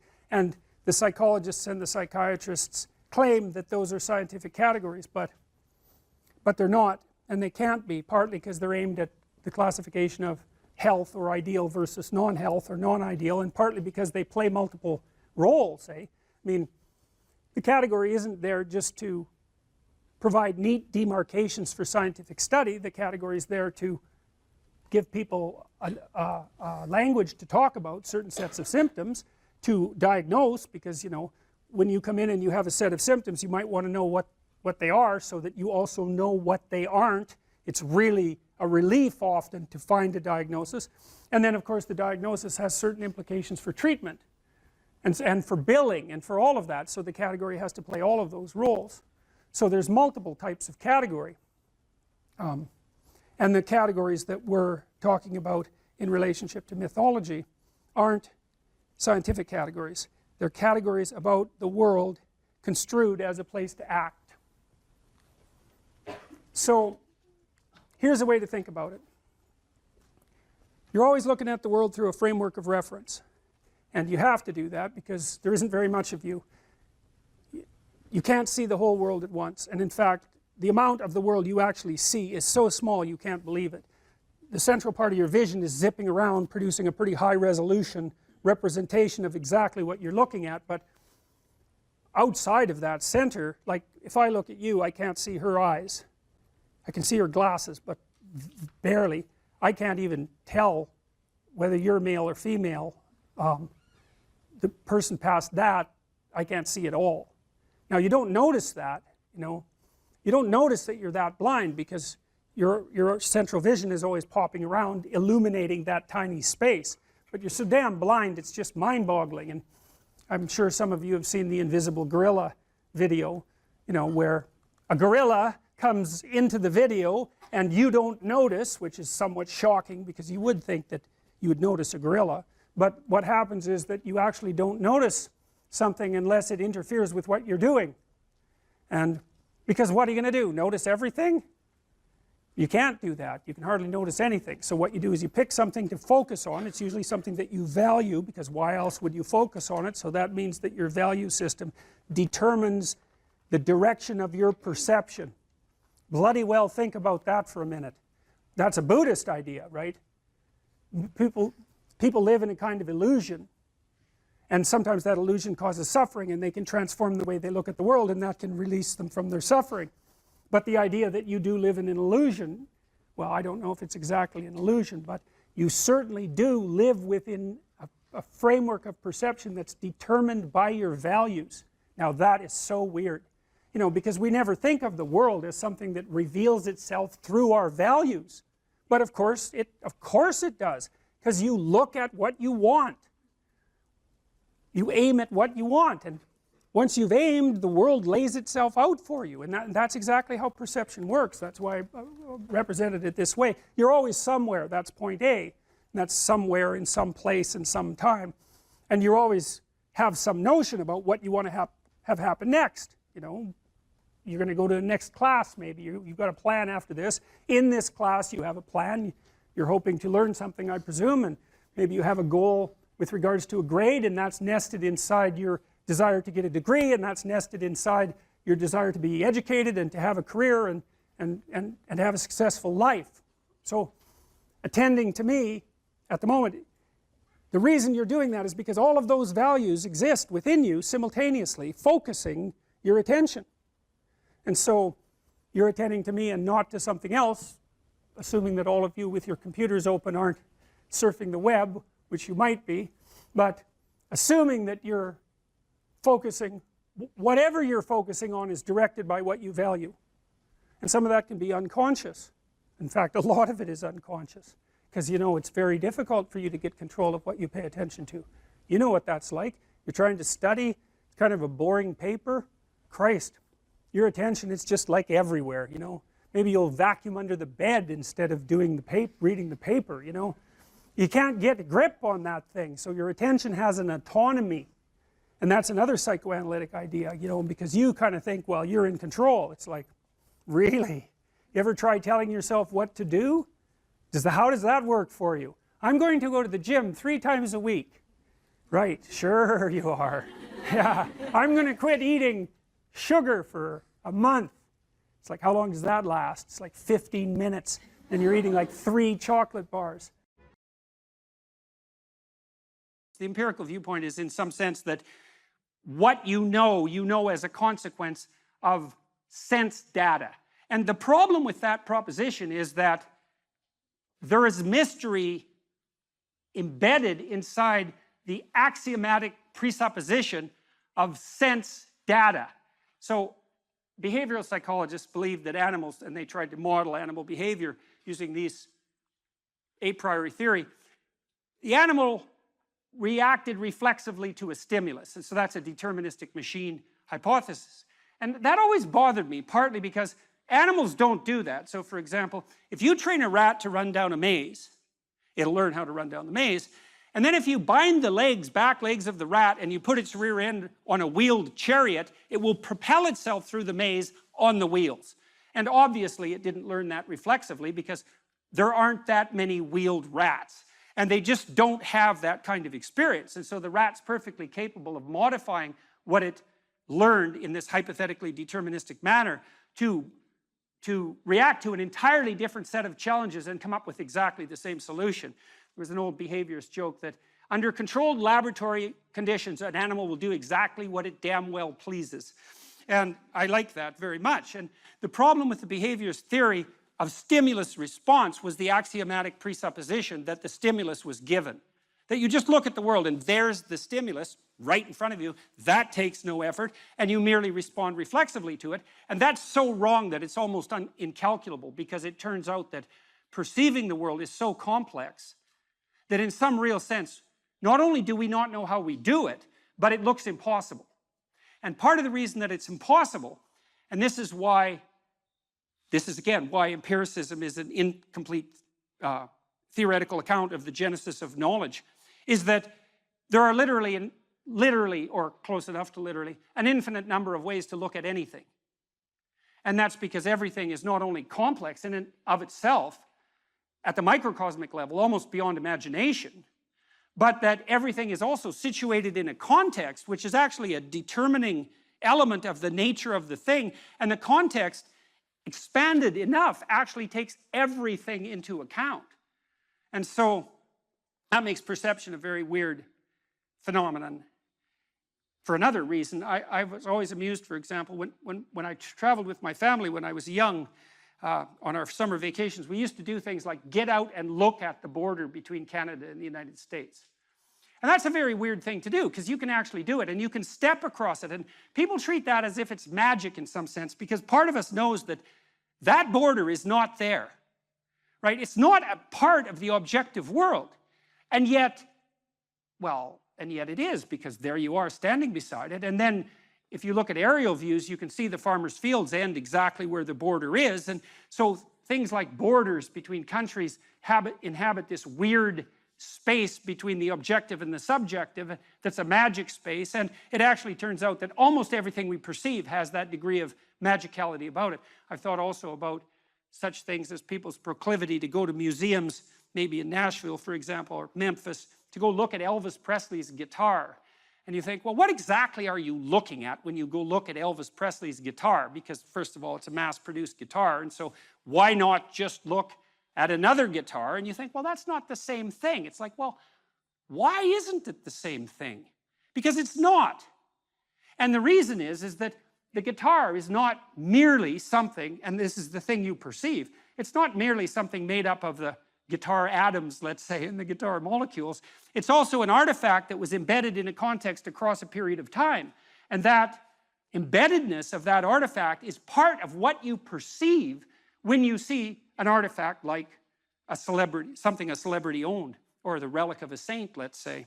And you can say, well, that's all an overlay on top of perception, and that would be fine, except that's wrong. There's no data, so to speak, that support that viewpoint. That's not how perception works. Perception is unbelievably complicated. So we see regularities of being, and some of those, impediments and affordances is the technical term, we tend to perceive as objects. But we also see the possibilities of being. But the problem with that is that the world of objects, potentially relevant objects, and the world of possibility is vast beyond our comprehension. And so then we have another problem that emerges as a consequence of that, which is a key and signal problem, and the fact that it has been solved precipitously and carelessly, hastily, is actually the reason for the culture war that's raging today. And that is that we have to prioritize our perceptions. We have to prioritize our perceptions to get access to the sense data that hypothetically informs us. We have to see the world through a system of value. And why would I say a system of value? Well, a system of value is a system of priorities, right? Because to value something is to make it more important than other things that it's being compared to. And why do you need a hierarchy of perceptual priority in order to see? And the answer is, well, you can't see everything at once. And so you can only see one thing at a time. And which thing? And the answer is the thing you think is most important to see at that moment. And then the question is, well, and this is the question, why is that the most important thing to see at the moment? So imagine, this is true in the auditory domain, in the tactile domain, all sensory domains. And you think that perception is a passive action and that we act upon the consequences of our perception, and this is just not true at all. There's no level of the analysis of perception neurophysiologically where you can separate action from perception. So for example, when you're looking at the world, although you don't know this, your eyes are moving back and forth very, very quickly. They have to move. If they stop moving for more than 1/10 of a second, you go blind because you saturate the neurons that you're using to perceive so intensely with the repetitive stimulation that they just shut down. And so at a micro level, your eyes are vibrating like mad, and then there are saccades above that that are still unconscious, that are less rapid and wider, and then voluntarily, you have voluntary eye fields in the frontal cortex, you move your eyes voluntarily to point to what you want to see, and you do that because the center part of your vision is exceptionally high resolution. Each center vision foveal neuron is connected directly to 10,000 neurons in the primary visual cortex, and then each of those 10,000 is connected to another 10,000. It's very expensive neurophysiological real estate, and if all of your vision was as intensely high resolution as your fovea, which is a very small part of your retina, you'd have to have a brain like an alien. They use power to exploit those who are weak.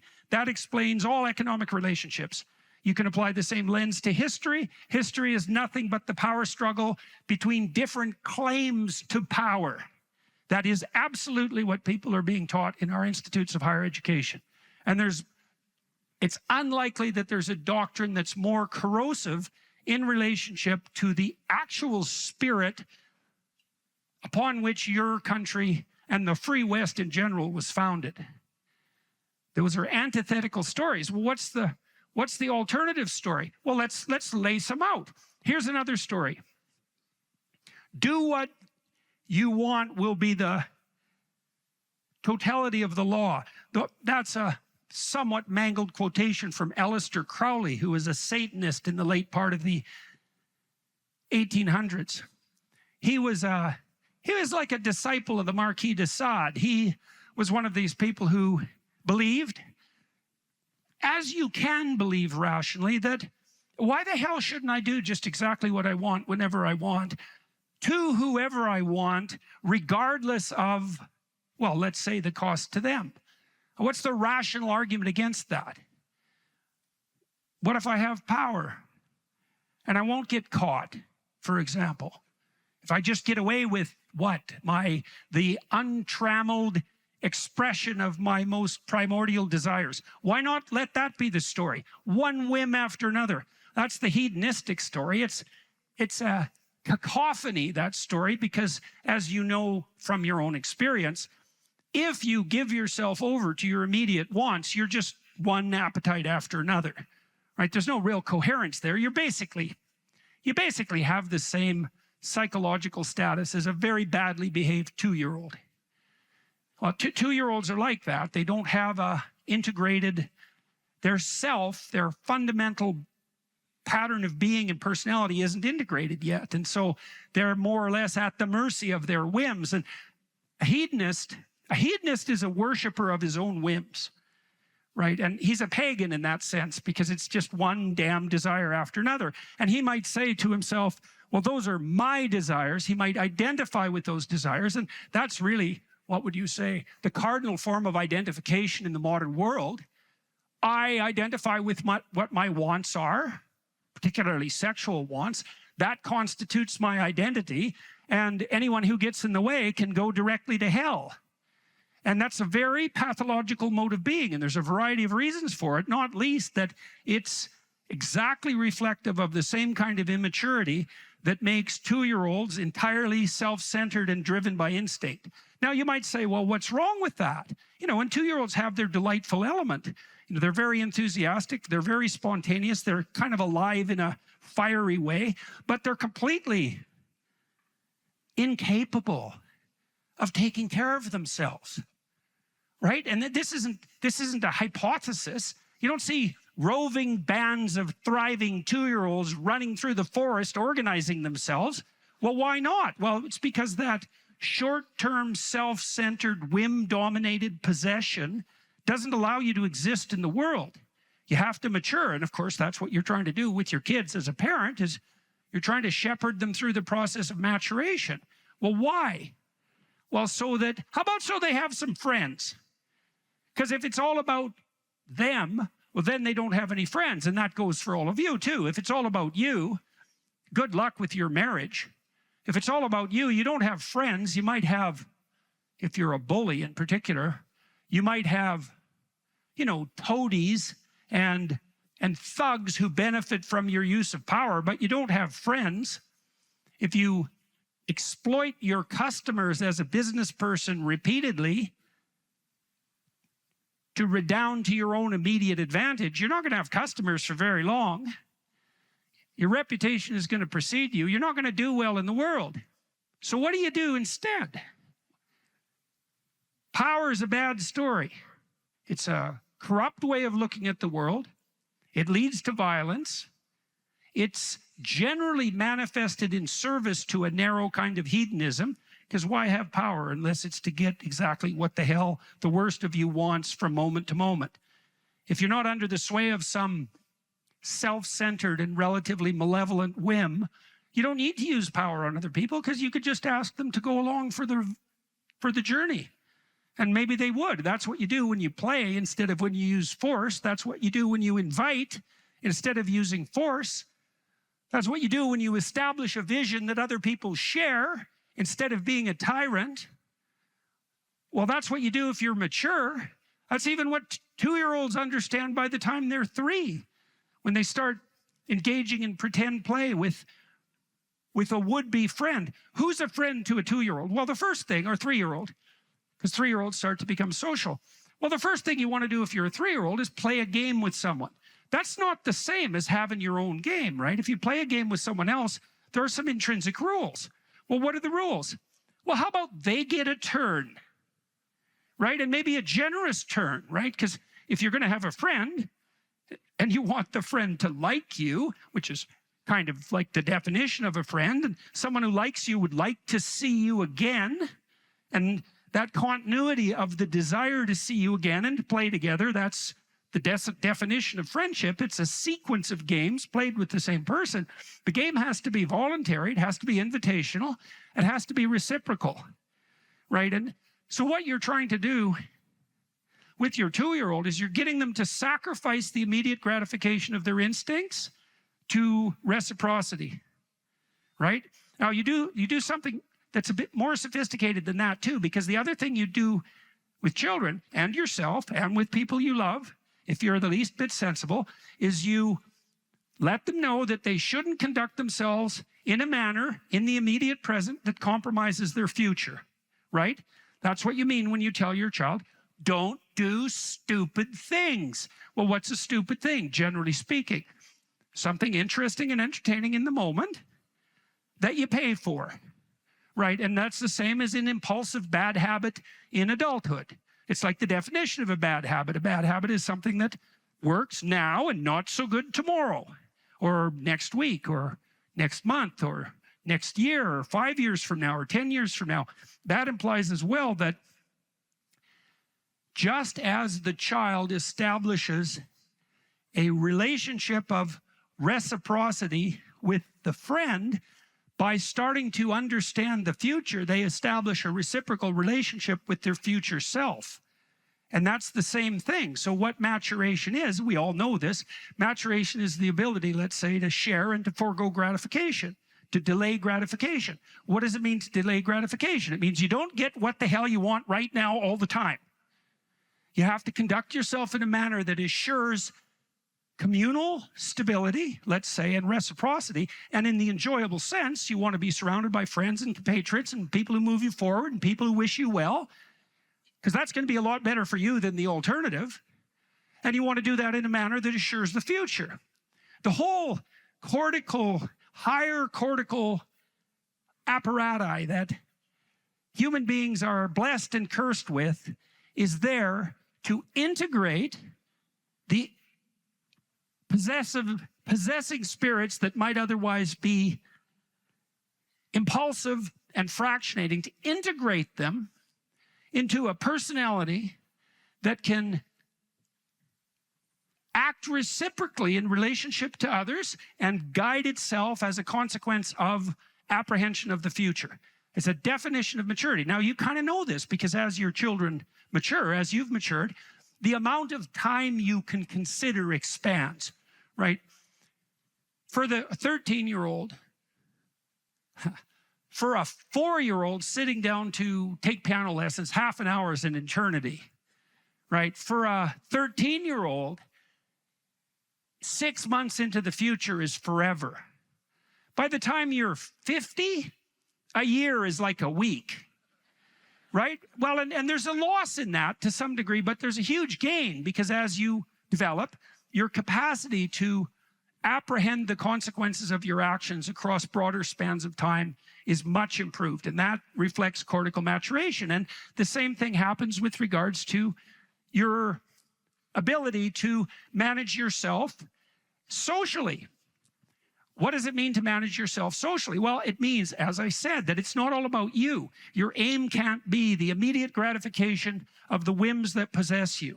If you're married, if you have a wife or husband, is your wife or husband, how do they stand in relationship to their importance in relationship to you? Well, we could just think about it in a sort of clear-headed manner.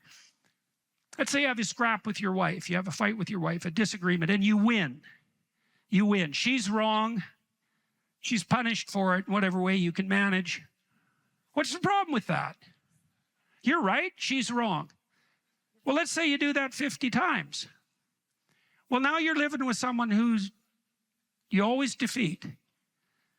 And so now you're living with someone who's defeated. And what's the problem with that? Well, they're around. Right, and so maybe that's the problem with attaining a manipulated victory over your marital partner. Fine if it's a one-off, but you know they're there when you wake up in the morning.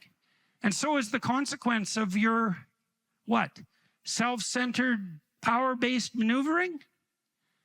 Right, and maybe you're a victorious tyrant and she's a defeated slave. Well, that's not much of a victory there, buddy. Right, and the same applies to any reciprocal social relationship. You know, if you have any sense, if you think it through, you want to build up the people that are around you. Well, why? Well, because they're around you. And so if you made generous offerings to the social world and you improved the nexus of relationships that you were involved in, why wouldn't that be good for you? Now, you might think, well, there's only so much to go around, and if everyone else wins, I lose. But that's another story, and it's the story of power. And it's a very bad story, and it's not true.